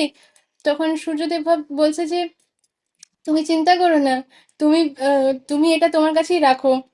তখন এই বলে সূর্যদেব তো চলে গেলেন। সূর্যদেব চলে গেলেন, কুন্তী মা তো একেবারে মানে আর বুঝতে পারছেন এবার কি করবে না করবে।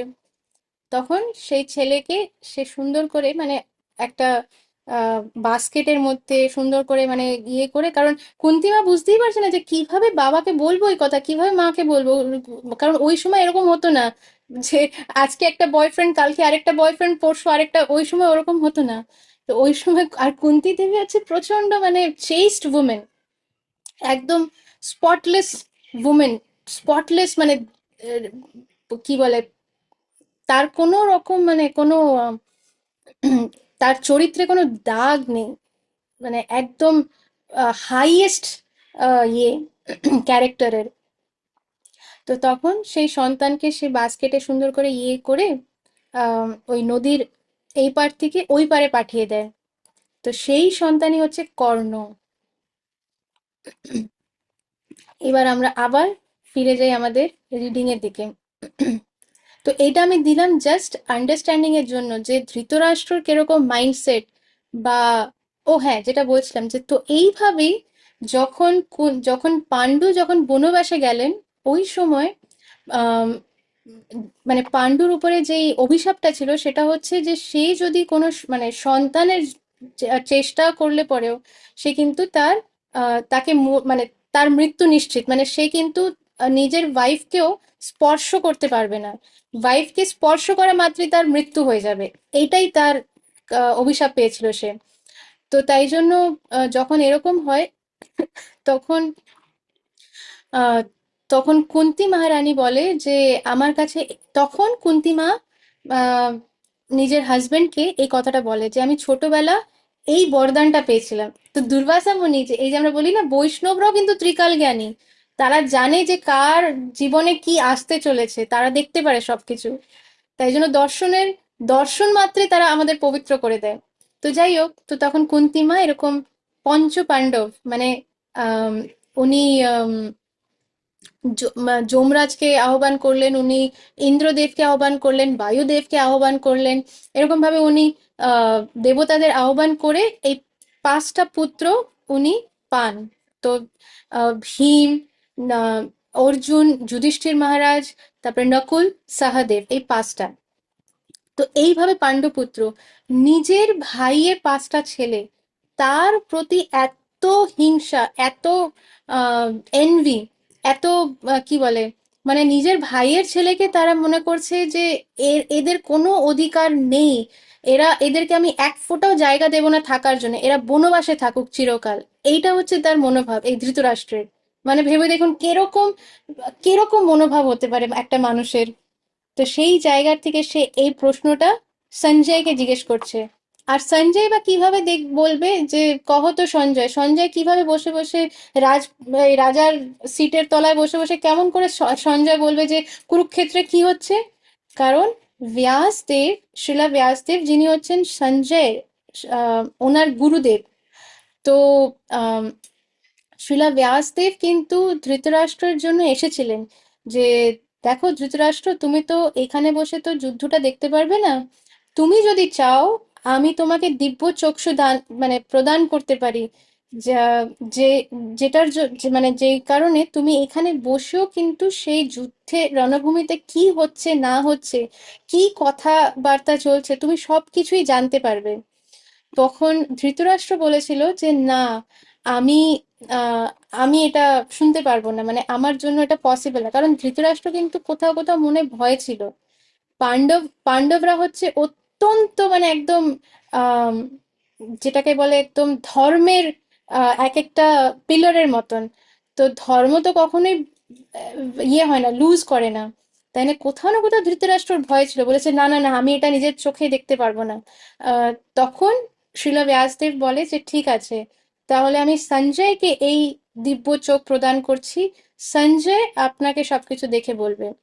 তাই জন্য ধৃতরাষ্ট্র সঞ্জয়কে জিজ্ঞেস করছে। সঞ্জয় হচ্ছে ধৃতরাষ্ট্রের যে চ্যারেট ড্রাইভার, মানে যেরকম গাড়ির ড্রাইভার হয় সেরকম আগেকার দিনে তো ওই যে ঘোড়ার গাড়ি হতো, তো সেই সেটা চালাতো, সেই চ্যারিয়েট, রথ যেটাকে বলে, সেটা চালাতো সঞ্জয়। তো সেই সঞ্জয় আহ পুরো সবকিছু নিজের চোখে দেখতে পারছে, অ্যাজ ইফ ওখানেই বসে আছে। আবার সবকিছু নিজের কানে শুনতে পারছে, কে কি বলছে না বলছে সেটা সঞ্জয় শুনতে পারছে, সবকিছু দেখতে পারছে, সবকিছু শুনতে পারছে, আর সেইগুলো লাইভ টেলিকাস্ট রিলে করবে। হয়তো লাইভ না, আফটার দ্য ওয়ার, কিন্তু সেটা লাইভ মানে রিলে হবে সঞ্জয়ের মুখ থেকে ধৃতরাষ্ট্রকে। তো এইখান অব্দি আজকে আমরা আগে এগোচ্ছি না, কারণ আম, কারণ এই ব্যাকগ্রাউন্ড না জানা থাকলে পরে আম, এগিয়ে লাভ নেই। তো এই অবধি যা কিছু মানে বলেছি, এর মধ্যে কোনো ডাউট বা কোনো কনফিউশন, কিছু বোঝা যায়নি বা এরকম কিছু? ঠিক আছে, তো আমরা তাহলে এখানেই পজ করব, আমরা এর আগে বেশি যাব না। হয়তো আমরা এটার ইয়েটা, কারণ পারপোর্ট, আচ্ছা পারপোর্টটা ছোটই। ওকে, তাহলে পরে উম, কি রিড করতে চাই পারপোর্টটা, তাহলে আমি তাকে বলবো। উম, কোনো হ্যান্ড রেস দেখছি না আমি। আচ্ছা, রুচিতা মাতাজি।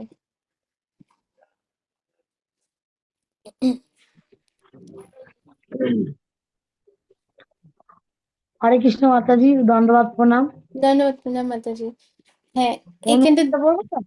হ্যাঁ এই যে ইয়েটা তাৎপর্য। হুম। ভগবদ গীতা হচ্ছে বহুজন গঠিত ভগবত তত্ত্ববিজ্ঞান, যার মর্ম গীতা মাহাত্ম্যে বর্ণিত হয়েছে। সেখানে বলা হয়েছে ভগবদ গীতা পাঠ করতে হয় ভগবত তত্ত্বদর্শী কৃষ্ণ ভক্তের তত্ত্বাবধানে। ব্যক্তিগত দৃষ্টিভঙ্গির পরিপ্রেক্ষিতে গীতার বিশ্লেষণ করা কখনোই উচিত নয়। গীতার যথাযথ অর্থ উপলব্ধি করার দৃষ্টান্ত ভগবদ গীতায় আমাদের সামনে তুলে ধরেছেন অর্জুনের মাধ্যমে, যিনি স্বয়ং ভগবানের কাছ থেকে সরাসরি ভাবে এই গীতার জ্ঞান লাভ করেছিলেন। অর্জুন ঠিক যেভাবে গীতার মর্ম উপলব্ধি করেছিলেন, ঠিক সেই দৃষ্টিভঙ্গি ও মনোবৃত্তি নিয়ে সকলেরই গীতা পাঠ করা উচিত। তাহলে গীতার যথাযথ মর্ম উপলব্ধি করা সম্ভব। সৌভাগ্যবশত যদি কেউ গুরু পরম্পরা সূত্রে ভগবদ গীতার মন গড়া ব্যাখ্যা ব্যতীত যথাযথ অর্থ উপলব্ধি করতে পারেন, তবে তিনি সমস্ত বৈদিক জ্ঞান এবং পৃথিবীর সব রকমের শাস্ত্র জ্ঞান আয়ত্ত করতে সক্ষম হন। ভগবদ গীতা পড়ার সময় আমরা দেখি অন্য সমস্ত শাস্ত্রে যা কিছু আছে তার সবই ভগবদ গীতায় আছে। উপরন্তু ভগবদ গীতায় এমন কোনো তত্ত্ব আর যা আর কোথাও নেই। এটি হচ্ছে গীতার মাহাত্ম্য, এবং এই জন্যই গীতাকে সর্বশ্রেষ্ঠ শাস্ত্র বলে অভিহিত করা হয়। গীতা হচ্ছে পরম তত্ত্ব দর্শন, কারণ পরমেশ্বর ভগবান শ্রীকৃষ্ণ নিজে এই জ্ঞান দান করে গেছেন। মহাভারতে বর্ণিত ধৃতরাষ্ট্র ও সঞ্জয়ের আলোচনার বিষয়বস্তু হচ্ছে ভগবদ গীতার মহত্ব তত্ত্ব দর্শনের মূল উপাদান। এখানে আমরা জানতে পারি যে এই মহৎ তত্ত্ব দর্শন প্রকাশিত হয়েছিল কুরুক্ষেত্রের রণাঙ্গনে, যা সুপ্রাচীন বৈদিক সভ্যতার সমস্ত সময় থেকে পবিত্র তীর্থ স্থানরূপে খ্যাত। ভগবান যখন মানুষের উদ্ধারের জন্য এই পৃথিবীতে অবতরণ করেছিলেন, তখন এই পবিত্র তীর্থস্থানে তিনি নিজে পরম তত্ত্ব সমন্বিত এই গীতা দান করেন। এই শ্লোকে ধর্মক্ষেত্র শব্দটি খুবই তাৎপর্যপূর্ণ, কারণ কুরুক্ষেত্রের যুদ্ধক্ষেত্রে ভগবান শ্রীকৃষ্ণ অর্জুন তথা পাণ্ডবদের পক্ষে ছিলেন। দুর্যোধন আদি কৌরবদের পিতা ও ধৃতরাষ্ট্র তাঁর পুত্রদের বিজয় সম্বর্ধনা সম্বন্ধে অত্যন্ত সন্দিগ্ধ হয়ে পড়েছিলেন। দ্বিধাগ্রস্ত চিত্তে তাই তিনি সঞ্জয়কে জিজ্ঞেস করেছিলেন, আমার পুত্র ও পাণ্ডুর পুত্রেরা তারপর কি করলো?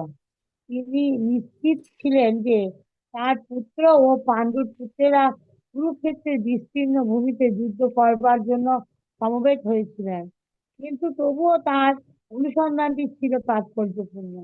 তিনি চাননি যে পাণ্ডব ও কৌরবদের মধ্যে কোনো আপোষ মীমাংসা হোক, কিন্তু তিনি চেয়েছিলেন যুদ্ধে তার পুত্রদের ভাগ্য সুনিশ্চিত হোক। তার কারণ হচ্ছে পূর্ণ কুরুক্ষেত্রের পূর্ণ তীর্থে এই যুদ্ধের আয়োজন করা হয়েছিল। বেদে বলা হয়েছে কুরুক্ষেত্র হচ্ছে অতি পবিত্র স্থান, যা দেবতারাও পূজা করে থাকেন। তাই ধৃতরাষ্ট্র এই যুদ্ধের ফলাফলের উপর এই পবিত্র স্থানের প্রভাব সম্বন্ধে শঙ্কাকুল হয়ে পড়েছিলেন। তিনি খুব ভালোভাবে জানতেন যে অর্জুন এবং পাণ্ডুর অন্যান্য পুত্রদের ওপর এই পবিত্র স্থানের মঙ্গলময় প্রভাব সঞ্চারিত হবে, কারণ তারা সকলেই ছিলেন অত্যন্ত ধর্মপরায়ণ। সঞ্জয় ছিলেন ব্যাসদেবের শিষ্য, তাই ব্যাসদেবের আশীর্বাদে তিনি দিব্যচক্ষু প্রাপ্ত হন, যার ফলে তিনি ঘরে বসেও কুরুক্ষেত্রের সমস্ত ঘটনা দেখতে পাচ্ছিলেন। তাই ধৃতরাষ্ট্র তাকে যুদ্ধক্ষেত্রের পরিস্থিতি সম্পর্কে জিজ্ঞাসা করেন। পাণ্ডবেরা এবং ধৃতরাষ্ট্রের পুত্রেরা ছিলেন একই বংশজাত, কিন্তু ধৃতরাষ্ট্রের মনোভাব এখানে প্রকাশ পেয়েছে। তিনি কেবল তার পুত্রদের কৌরব বলে গণ্য করে পাণ্ডুর পুত্রদের বংশগত উত্তরাধিকার থেকে বঞ্চিত করেছেন। এভাবে ভ্রাতুষ্পুত্র বা পাণ্ডুর পুত্রদের সঙ্গে সম্পর্কের মাধ্যমে ধৃতরাষ্ট্রের বিশেষ দৃষ্টিভঙ্গি হৃদয়ঙ্গ হৃদয়ঙ্গম করা যায়। ধান খেতে যেমন আগাছা তুলে ফেলে দেওয়া হয়, তেমনই ভগবদ গীতার সূচনা থেকেই আমরা দেখতে পাচ্ছি কুরুক্ষেত্রের রণাঙ্গনে ধর্মের প্রবর্তক ভগবান স্বয়ং উপস্থিত থেকে ধৃতরাষ্ট্রের পাপিষ্ঠ পুত্রদের সমূলে উৎপাটিত করে ধার্মিক যুধিষ্ঠির নেতৃত্বে ধর্মপরায়ণ মহাত্মাদের পুনঃ প্রতিষ্ঠা করার আয়োজন করেছেন। বৈদিক এবং ঐতিহাসিক গুরুত্ব ছাড়াও সমগ্র গীতার তত্ত্বদর্শনের পরিপ্রেক্ষিতে ধর্মক্ষেত্রে ও কুরুক্ষেত্রে এই শব্দ দুটি ব্যবহারের তাৎপর্য বুঝতে পারা যায়। হরি আর বল। বলবো? না মাতাজি, এখানে আমরা স্টপ করব। আপনি এত সুন্দর রিড করেছেন যে আমার জন্য এগুলো সব ক্লিয়ার হয়ে গেছে, কিন্তু আপনাদের কারোর কোথাও কোনো প্রশ্ন ডাউট কিছু থাকলে পরে আপনারা নোট ডাউন করে রাখবেন, আমরা নেক্সট ডে ক্লাসে ওইগুলোকে নেব। তো আপনারা এই তাৎপর্যটা আবার পড়বেন। আবার হ্যাঁ, আমি জানি না আপনাদের কাছে যে ভগবদ গীতা আছে সেখানে গীতার গানটা ভগবদ গীতার সাথে আছে কিনা জানি না, কিন্তু আমি যেটা শেয়ার করছি সেই স্ক্রিনের মধ্যে গীতার গানটা আছে। তো হ্যাঁ, হ্যাঁ, তো এই গীতার গীতার গানের আমি দেখছি, এটা যদি না, এটা পাঠানো যাবে না। ঠিক আছে, যাই হোক।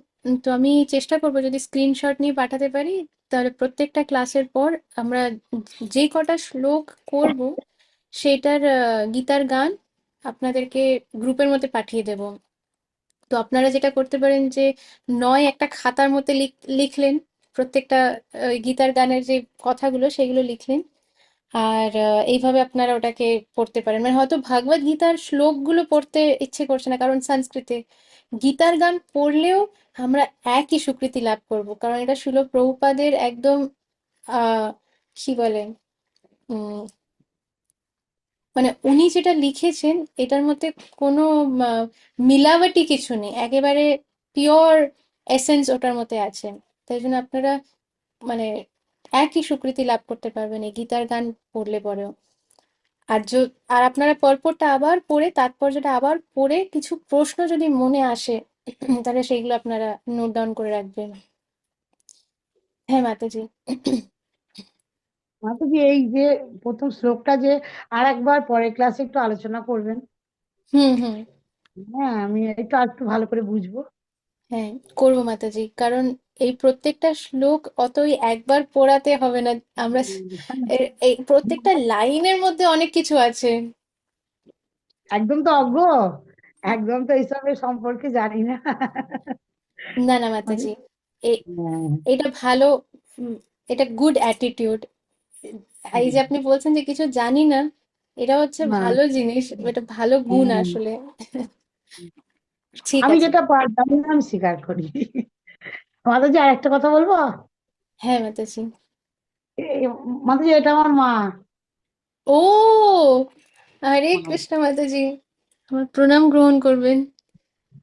আপনি আমার প্রণাম গ্রহণ করবেন। আ, আমার আ, এসেছে, আমি মাতাজি, বললাম আপনাদের দেখাবো। মায়ের কেমন, মাতাজি আপনার কেমন লেগেছে? বোর হয়ে গেছে? খুব ভালো লেগেছে? আমার মেয়ে বলে আমি আজকে আমার দেখে আমাদের জীবনটা সার্থক হলো। হ্যাঁ, আমার না, খুব ভালো লেগেছে। আমি আমার আপনার খুব কথা বলতে বলি তো মাকে। আমার খুব ভালো লাগছে, মাতাজি সবসময় আপনার কথা বলেন, তাই আমার হ্যাঁ, খুবই ভালো লাগছে যে আপনি আজকে যে ক্লাসে এসেছেন। আপনার যে আমরা হ্যাঁ, সবাই মানে কি বলে, আপনার সঙ্গ যে আমরা সবাই পাচ্ছি, তাই জন্য হ্যাঁ, আমার হ্যাঁ। খুব ভালো লাগছে। আমারও খুব ভালো লাগছে। হরে কৃষ্ণ মাতাজি, ভালো থাকবেন। আর হ্যাঁ, হ্যাঁ রতিকা মাতাজি। তোমার মতো রাখো, ওরকম নরম মনের আমার মাও। আমার মা খুব নরম মনের মানুষ। হ্যাঁ। একটা কথায় আছে না, বৃক্ষ তোমার নাম কি, ফলে মোর পরিচয়।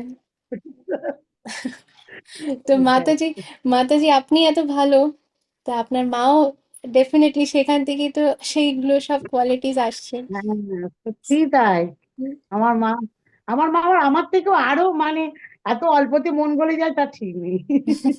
তারপর যদি আমার মাকে কেউ দুবার বলে খুব ভালো, সে যত খারাপই হোক আমার মা তাকে খুব ভালোবাসে। ভালো, সেটাই। খুবই ভালো। মানে যে সবাই আপনার শরীর কেমন? এখন অনেক বেটার মাতাজি, আপনাদের আশীর্বাদে। আপনারা প্রার্থনা করছেন বুঝতে পারছি, প্রত্যেকে আপনাদের আশীর্বাদে এখন অনেক হ্যাঁ, বেটার। বাড়ির সকলে ভালো আছে? হ্যাঁ, সবাই ঠিক আছে মাতাজি।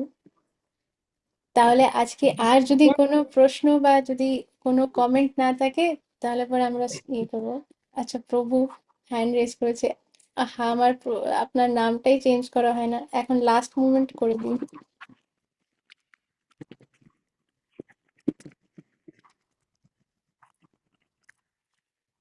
হ্যাঁ প্রভু। হ্যাঁ, আমার একটা ছোট প্রশ্ন মনে আসছে, মানে ঠিক প্রশ্ন নয়, আমি মানে জানকারি, আমি জানতে চাই, জানি না। এইটা মানে আহ, বিষাদ যোগ প্রথম অধ্যায় শুরু হওয়ার আগে এবং আমরা যে গীতা মাহাত্ম্য পড়লাম, এই দুটোর মাঝখানে আছে গুরু পরম্পরা। ওই গুরু গুরুতনা পরম্পরা যদি আমরা দেখি, যে নাম্বার 1 থেকে নাম্বার 20 পর্যন্ত, দ্যাট ইজ মাধবেন্দ্র পুরী, এ সকলের নামে আগে শ্রী নেই। আর 21 থেকে 32 পর্যন্ত সকলের আগে শ্রী আছে। এটা কেন? কিছু কিছু না আমার এর মধ্যে কি কিছু অর্থ আছে? না আমার আমি যেটা রেফার করছি সেখানে হয়তো সেটা পরে এডিট করা হয়েছে। হুম। আহ, ওটার কোনো, আচ্ছা সবার মনে আছে তো যে আমরা এই যে গুরু পরম্পরা, এটা কিন্তু প্রথম দিনই বোধহয় আমরা স্টার্ট করেছিলাম, গুরু পরম্পরা দিয়েই স্টার্ট করেছিলাম। আহ, আমি আরেকবার শেয়ার করি তাহলে, যাতে সবাই এটা দেখতে পারে। হুম হুম, গুরু পরম্পরা। হুম, এই যে ভগবান শ্রীকৃষ্ণ, শ্রী আছে, ব্রহ্মা, আমরা বলি না শ্রী নারদ মুনি, তো নারদ মুনি, শ্রী নারদ মুনি, যে কোনো ভাবে ফাইন। তারপর হচ্ছে শ্রীলা ব্যাসদেব, তো তাই জন্য এখানেও শ্রীলা আছে কিন্তু লেখা নেই, তাই জন্য অনেক সময় এডিট করার সময় ডিফারেন্ট ইয়েতে, ডিফারেন্ট নিউ ভার্সনসে ডিফারেন্ট ইয়ে থাকবে। তারপরে হচ্ছে মাধবাচার্য, তো যখনই কোনো আচার্য তাদের নামের আগে আমরা রেসপেক্ট শ্রীলা, কারণ তারা ইটারনালি কি বলে, ভগবানের শ্রীচরণে নিত্য সেবায় তারা যুক্ত আছেন, তাই জন্য শ্রীলা মাধবাচার্য। তারপর হচ্ছে শ্রী পদ্মনাভ, তারপরে হচ্ছে নরহরি, শ্রী নরহরি, তারপরে হচ্ছে মাধব, তারপরে হচ্ছে অক্ষোভ্য। এনারা কিন্তু গুরু পরম্পরা, মানে ভগবান কৃষ্ণ ব্রহ্মাকে এই জ্ঞান প্রদান করেছে, যেটা আমরা এখন পড়ছি ভগবদ গীতা। এই ভগবদ গীতার তত্ত্ব যেটা, এসেন্স যেটা, আহ, কারোর এটাতে ডাউট থাকলে পরে প্রশ্ন করতে পারেন। তো যেটা ভগবদ গীতার যেটা এসেন্স, যে তত্ত্ব বা যে জ্ঞান যেটা, সেই জ্ঞান প্রথমে ভগবান কৃষ্ণ ব্রহ্মাকে প্রদান করেছে। ব্রহ্মা নারদ মুনিকে, নারদ মুনি শিলা ব্যাসদেবকে, তারপরে মাধবাচার্য, ব্যাসদেবের শিষ্য মাধবাচার্য, উনি তত্ত্ববাদী ছিলেন মাধবাচার্য। তারপরে পদ্মনাভ, তারপরে হচ্ছে নৃহরি, মাধব, তারপরে হচ্ছেন অক্ষোভ্য, তারপরে হচ্ছে আম, জয়তীর্থ, জ্ঞান সিন্ধু, দয়ানিধি, বিদ্যানিধি, রাজেন্দ্র, জয়ধর্ম, পুরুষোত্তম, ব্রহ্মণ্য তীর্থ, ব্যাস তীর্থ, লক্ষ্মীপতি। এনারা প্রত্যেকের নামের আগে শ্রীলা থাকবে, শ্রী লক্ষ্মীপতি, প্রত্যেকের নামের পেছনে শ্রী থাকবে। এবার শ্রী লক্ষ্মীপতি থেকে আমাদের চৈতন্য চরিতামৃততে আমরা আরো বেশি ডিটেলস পেয়ে যাই। এই মানে আরো বেশি ফুল ডিটেলস আছে শ্রী লক্ষ্মীপতির। ওনার শিষ্য হচ্ছে শ্রীপাদ মাধবেন্দ্র পুরী। শ্রীপাদ মাধবেন্দ্র পুরীর শিষ্য, ওনার ওনার লাইফে কি কি ঘটনা ঘটেছে শ্রী চৈতন্য চরিতামৃত সেসব দেওয়া আছে। তারপরে শ্রীপাদ মাধবেন্দ্র পুরীর শিষ্য আহ, অনেকজন শিষ্যই ছিলেন, তার মধ্যে একজন হচ্ছে শ্রী ঈশ্বর পুরীপাদ। আহ, তো শ্রী ঈশ্বর পুরীপাদ, উনি আবার শ্রীপাদ মাধবেন্দ্র পুরীর আহ শিষ্য নামের মধ্যে নিত্যানন্দ প্রভু আসেন। আমাদের নিত্যানন্দ প্রভু, যিনি হচ্ছেন স্বয়ং বলরাম। কেন ভগবান কৃষ্ণও তো সান্দীপনী মুনি আশ্রমে পড়তে গেছিলেন, কৃষ্ণও তো গুরুদেবকে গ্রহণ করেছেন। তো এইটাতে কি শেখাচ্ছে, যে সদ্গুরু ছাড়া কিন্তু আমাদের কোনো গতি নেই। গুরু আমাদের, সদ্গুরু আমাদেরকে রাস্তা দেখাতে পারে। তো সৎ গুরু মাস্ট কম্পালসারি, তাই জন্য কৃষ্ণ নিজের এক্সাম্পল দিয়ে এটা আমাদের দেখাচ্ছেন সেখানে। আহ, তো তারপরে শ্রীলা ঈশ্বর পরিপাদ, উনি হচ্ছেন আমাদের শ্রী চৈতন্য মহাপ্রভুর গুরুদেব, দীক্ষা গুরুদেব শ্রীলা ঈশ্বর পরিপাদ। তারপরে শ্রী চৈতন্য মহাপ্রভুর আন্ডারে আসছেন শিলা রূপ গোস্বামী, শিলা সনাতন গোস্বামী, আহ শিলা স্বরূপ দামোদর গোস্বামী, এনারা সবাই আসছেন। এবার শ্রী রূপ গোস্বামীর আন্ডারে আসছেন রঘুনাথ দাস গোস্বামী আর জীব গোস্বামী। এনারা হচ্ছেন আমাদের ছয় গোস্বামীদের মধ্যে, মানে ওনাদের নাম ছয় গোস্বামীরা হচ্ছে শ্রী রূপ, শ্রী সনাতন ভট্ট রঘুনাথ, শ্রীজীব গোপাল ভট্ট দাস রঘুনাথ। ওই যে ওই কীর্তনটা আছে না, হরি হরায়ে নমো, কৃষ্ণ যাদবায় নমো, যাদবায় মাধবায় কেশবায় নমো, গোপাল গোবিন্দ রাম শ্রী মধুসূদন, গিরিধারী গোপীনাথ মদন মোহন। এর মধ্যে কিন্তু আমাদের ছয় গোস্বামীর নাম আছে এই কীর্তনের মধ্যে। আজকে যদি একটু টাইম থাকে তাহলে করব, নাহলে আমরা এগিয়ে যাব। তো এরকম ভাবে আমরা দেখছি যে পরম্পরা আস্তে আস্তে আস্তে আমাদের আমরা দেখতে পাচ্ছি এখানে 31 নম্বরে ছিল ভক্তি সিদ্ধান্ত সরস্বতী ঠাকুর, আর 32-তে আমাদের ছিল এসি ভক্তিবেদান্ত স্বামী প্রভুপাদ। আর তারপরে ওনার যারা ডিসাইপলস, ওনারা সবাই। তো গুরু পরম্পরা কিন্তু কন্টিনিউ হচ্ছে। প্রভুপাদের পর কিন্তু গুরু পরম্পরা আটকে যাননি, গুরু পরম্পরা কিন্তু কন্টিনিউ হচ্ছে। তো প্রভু এটা হচ্ছে with different editions, different versions, different editings are done, তাই জন্য মানে some may have Shri, some may not have, মানে হয়তো ওটা মিস আউট হয়ে গেছে। So that is nothing to do with তাদের ওকে রেসপেক্ট, হ্যাঁ, will always be given. Okay. আরেকটা জানতে কৌতূহল হচ্ছে, আমাদের 33-তে কোনি আসবেন? না, এটা হচ্ছে রং কনসেপশন। হ্যাঁ। যে বোনাফাইড, এখানে যেরকম শ্রীলা মাধবেন্দ্র পুরীর নিচে আমরা তিনটে নাম দেখতে পাচ্ছি, শ্রীলা ঈশ্বর পুরী, নিত্যানন্দ প্রভু, অদ্বৈত আচার্য। হুম এনারা তিনজনই ওনার শিষ্য।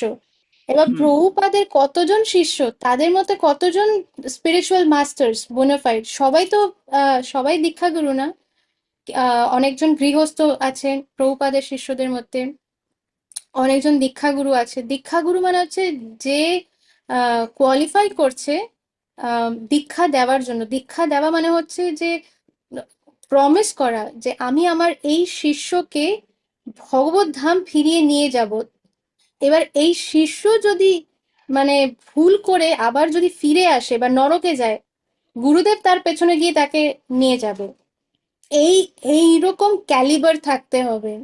ওই বাড়িতে বসে বসে কেউ নিজেও মাছ খাচ্ছে আর আমি অন্যের কর্ম নিচ্ছি বলে শরীর খারাপ, তা না কিন্তু। এইটা এরকম না। গুরুদেব হতে হবে মানে একদম শাস্ত্রের অনুযায়ী গুরু, মানে যাকে গুরু বলা যায়, হেভি একদম, যে কর্ম নিতে পারবে। আর সেই কারণেই 4টে নিয়মের পালন আর 16 মালার জাপ, এটা হচ্ছে মিনিমাম।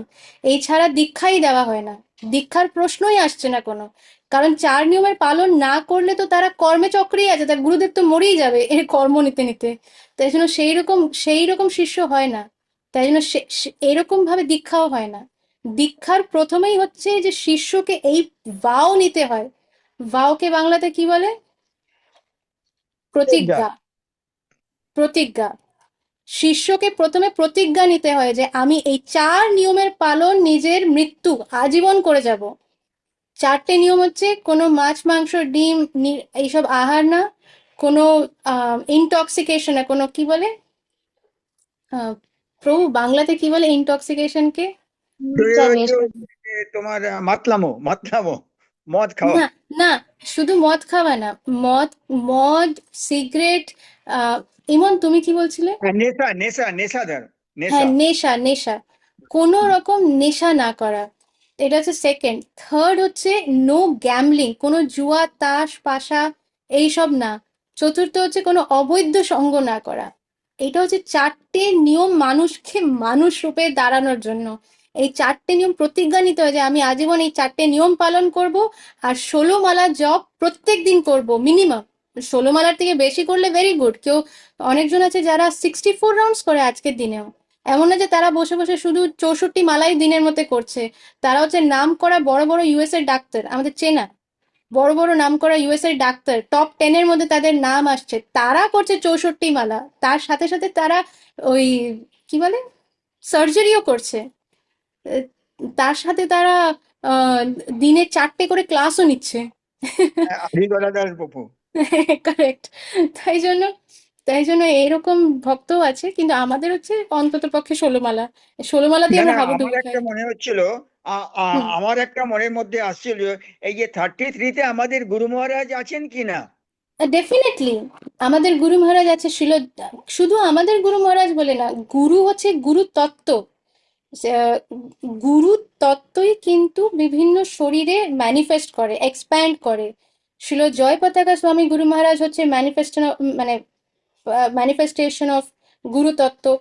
রাধানাথ স্বামী মহারাজ হচ্ছেন ম্যানিফেস্টেশন। গোপাল কৃষ্ণ গোস্বামী মহারাজ, রাধা গোবিন্দ দাস গোস্বামী মহারাজ, ইন্দ্রদুম্ন স্বামী মহারাজ, আহ, এরকম মানে ভক্তিতীর স্বামী মহারাজ, ভক্তিচারু স্বামী মহারাজ, মানে কাদের নাম নেব, এন্ডলেস। প্রভুপাদ আমাদেরকে পুরো মানে কি বলবো, হীরা তো কিছুই না, মানে একটা পুরো খাজানা দিয়ে, মানে খাজানা বলে না, সেটা দিয়ে গেছেন। শুদ্ধ ভক্তের পর শুদ্ধ ভক্ত, লিস্ট শেষই হয় না। প্রত্যেকজন শুদ্ধ ভক্ত। তো এই হচ্ছে সদ্গুরু। আর একজন শুদ্ধ ভক্তই আরেকজন শুদ্ধ ভক্ত দিতে পারে। যে নিজেই শুদ্ধ না, সে অন্যকে কি শুদ্ধ করবে? রতনে রতনকে চেনে, সেরকমই। মানে একটা হীরাই আরেক হীরাকে কাটতে পারে, পাথর দিয়ে হীরা কাটা যাবে না, সেরকম। তো আই হোপ আপনার ওই ডাউটটা ক্লিয়ার হয়ে গেছে। ওকে। ইমন, তোমার কি কোনো কোয়েশ্চেন আছে? তুমি হ্যান্ড রেজ করেছো। হ্যাঁ মাতাজি। মাতাজি, আমার প্রশ্নটা হচ্ছে, শ্রীকৃষ্ণ তো অর্জুনকে এটা দিয়েছিলেন, ওই ভগবান কি বলে, গীতার জ্ঞান দান করেছিলেন। তো হুম। এখানে অর্জুনের নাম তো নেই কোথাও। না, অর্জুনকে জ্ঞান দান করেছিলেন সেটা ঠিক, কিন্তু এটা হচ্ছে গুরু পরম্পরার কথা বলা হচ্ছে। অর্জুনকে আবার নতুন করে দান করেছিলেন। মানে কৃষ্ণ যখন দাপর যুগে এসেছিলেন, ভগবদ গীতাতেই কৃষ্ণ বলবে যে আমি কিন্তু সব থেকে প্রথমে অনেক আগে এই সেম জ্ঞান মানে ইক্ষ্বাকুকে দান করেছিলাম। তো একটা জায়গায় বলবেন কৃষ্ণ যে আমি মিলিয়ন্স অফ ইয়ার্স আগে এটা করেছি। কিন্তু এইটা বলা হচ্ছে গুরু পরম্পরার কথা। যে আমরা কোন গুরু পরম্পরাতে আসছি, শিল প্রভুপাদ কোন গুরু পরম্পরাতে আসছেন, এইটা এখানে দেখানো হচ্ছে। আমরা ও মানে অর্জুন যেই লাইনে সেই লাইনে আমরা না, আমরা হচ্ছি ব্রহ্ম মাধবা গৌড়ীয় সম্প্রদায়। তাই জন্য দেখানো হচ্ছে যে ব্রহ্মার আর মাধবাচার্য আর গৌড়ীয় সম্প্রদায় এটার কি কানেকশন সেটা এখানে দেখানো হচ্ছে। বোঝানো গেছে? এটা আমাদের সম্প্রদায়ের গুরু পরম্পরা।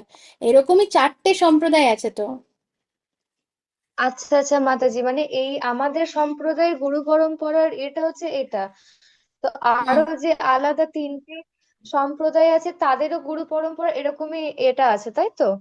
হ্যাঁ, 4টে যেই আচ্ছা আচ্ছা। প্রামাণিক যে সম্প্রদায়, সেই 4টে প্রামাণিক সম্প্রদায় ভগবান শ্রীকৃষ্ণর থেকে শুরু করে তাদের বর্তমান আচার্য যিনি বা মানে যে বর্তমান আচার্য সেই অবধি কিভাবে পৌঁছেছে, কারা কারা মাঝে আছে, ওই পুরো লাইনটা সবার এই 4টে সম্প্রদায়তে আছে। তাছাড়া কিন্তু অন্য কোনো সম্প্রদায়ে পাওয়া যাবে না। কাউকে যদি জিজ্ঞেস করি আপনার গুরুদেবের নাম কি, গুরুদেবের নাম বলতে পারবে, তার গুরুদেবের নাম কি, হয়তো ওইটাও বলতে পারলো, তার গুরুদেবের নাম কি, হয়তো সেটাও বলতে পারলো। এবার তার কি নাম, সেটা তো জানি না, তার না তার গুরুদেব না সেটাও জানি না। তার মানেই গন্ডগোল, গুরু পরম্পরা নাই, নাই নাই। তো আমাদের বুঝতে হবে যে সেটা প্রামাণিক না। কারণ প্রামাণিক মানে হচ্ছে যে গুরু পরম্পরা একদম ক্লিয়ার কাট। হতে পারে আমাদের নাম না মনে থাকতে পারে, কিন্তু এই প্রত্যেকটা সম্প্রদায়ের নিজের একটা ভাষ্য আছে। সেই ভাষ্যর মধ্যে কিন্তু এগুলো দেওয়া থাকে, কমেন্ট্রি আছে, প্রত্যেকটা 4টে সম্প্রদায়ের টিকা আছে। সম্প্রদায় আচার্যরা টিকা লেখেন সেই গ্রন্থের মধ্যে, কিন্তু সেই সম্প্রদায়ের গুরু পরম্পরা দেওয়া থাকে। এটাকে বলা হচ্ছে প্রামাণিক গুরু পরম্পরা। ইজ ইট ক্লিয়ার, ইমন? হ্যাঁ মাতাজি। ওকে, তাহলে আমরা উম, তাহলে আমরা এখানে আজকে পজ করি। আর কারোর কোনো প্রশ্ন? রিনা মাতাজি। ধন্যবাদ প্রণাম মাতাজি। মাতাজি, এই যে শ্রী, শ্রী মানে, আমি ভুলও হতে পারি, হুম।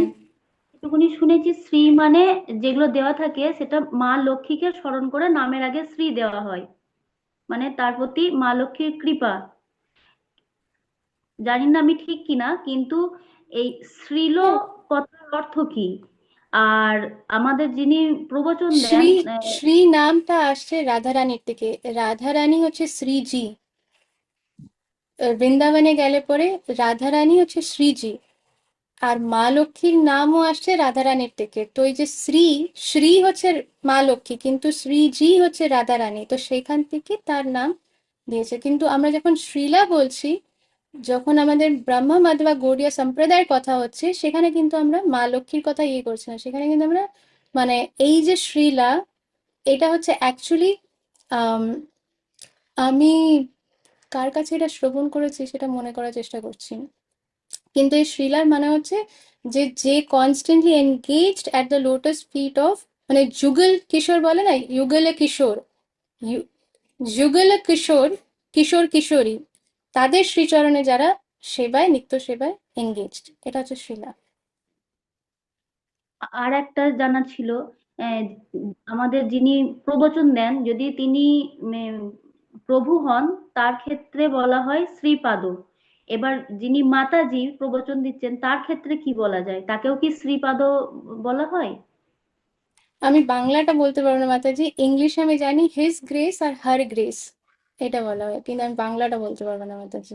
সেটা কোনো বাঙালিকে মানে আমি বাঙালি, কিন্তু আমি হচ্ছি জানি না কি কাঙাল বাঙালি, মানে বাংলা ভাষার আমার কাছে ইয়ে নেই, ওয়ার্ডস নেই, কারণ আমি তো শিখিনি বাংলা কখনো। তো তাই জন্য তো আপনাকে এরকম কারোর থেকেই জানতে হবে যিনি জানে। আম- আমাকে রথিকা মাতাজির মতনই বলতে হবে যে আমি সব জানতা নয়। আমি অ্যাকসেপ্ট করি যে আমি সব জানি না। তো এছাড়া আর কোনো যদি প্রশ্ন থাকে মাতাজি, বা আমি অন্যদের কারো যদি কোনো প্রশ্ন, তাহলে পরে আমরা নেবো, নাহলে আজকের জন্য এখানে আমরা ইয়ে করবো। ঠিক আছে, তাহলে আমরা বৈষ্ণব প্রণাম মন্ত্র দিয়ে স্টপ করবো আজকের জন্য। আর কৃষ্ণা উইলিং আবার নেক্সট স্যাটারডে আমরা আবার same day same time same place আমরা আবার দেখা করব। वाञ्छा कल्पतरुभ्यश्च कृपा सिन्धुभ्य एव च पतितानां पावनेभ्यो वैष्णवेभ्यो नमो नमः। अनंत कोटि वैष्णव वृंद की जय। जगद्गुरु श्रीला प्रभुपाद की जय। श्री श्रीमद् श्रील जय पताक स्वामी गुरु महाराज की जय। निताई गो हरि प्रेमानंदे हरि हरि बोल। हरि हरि बोल।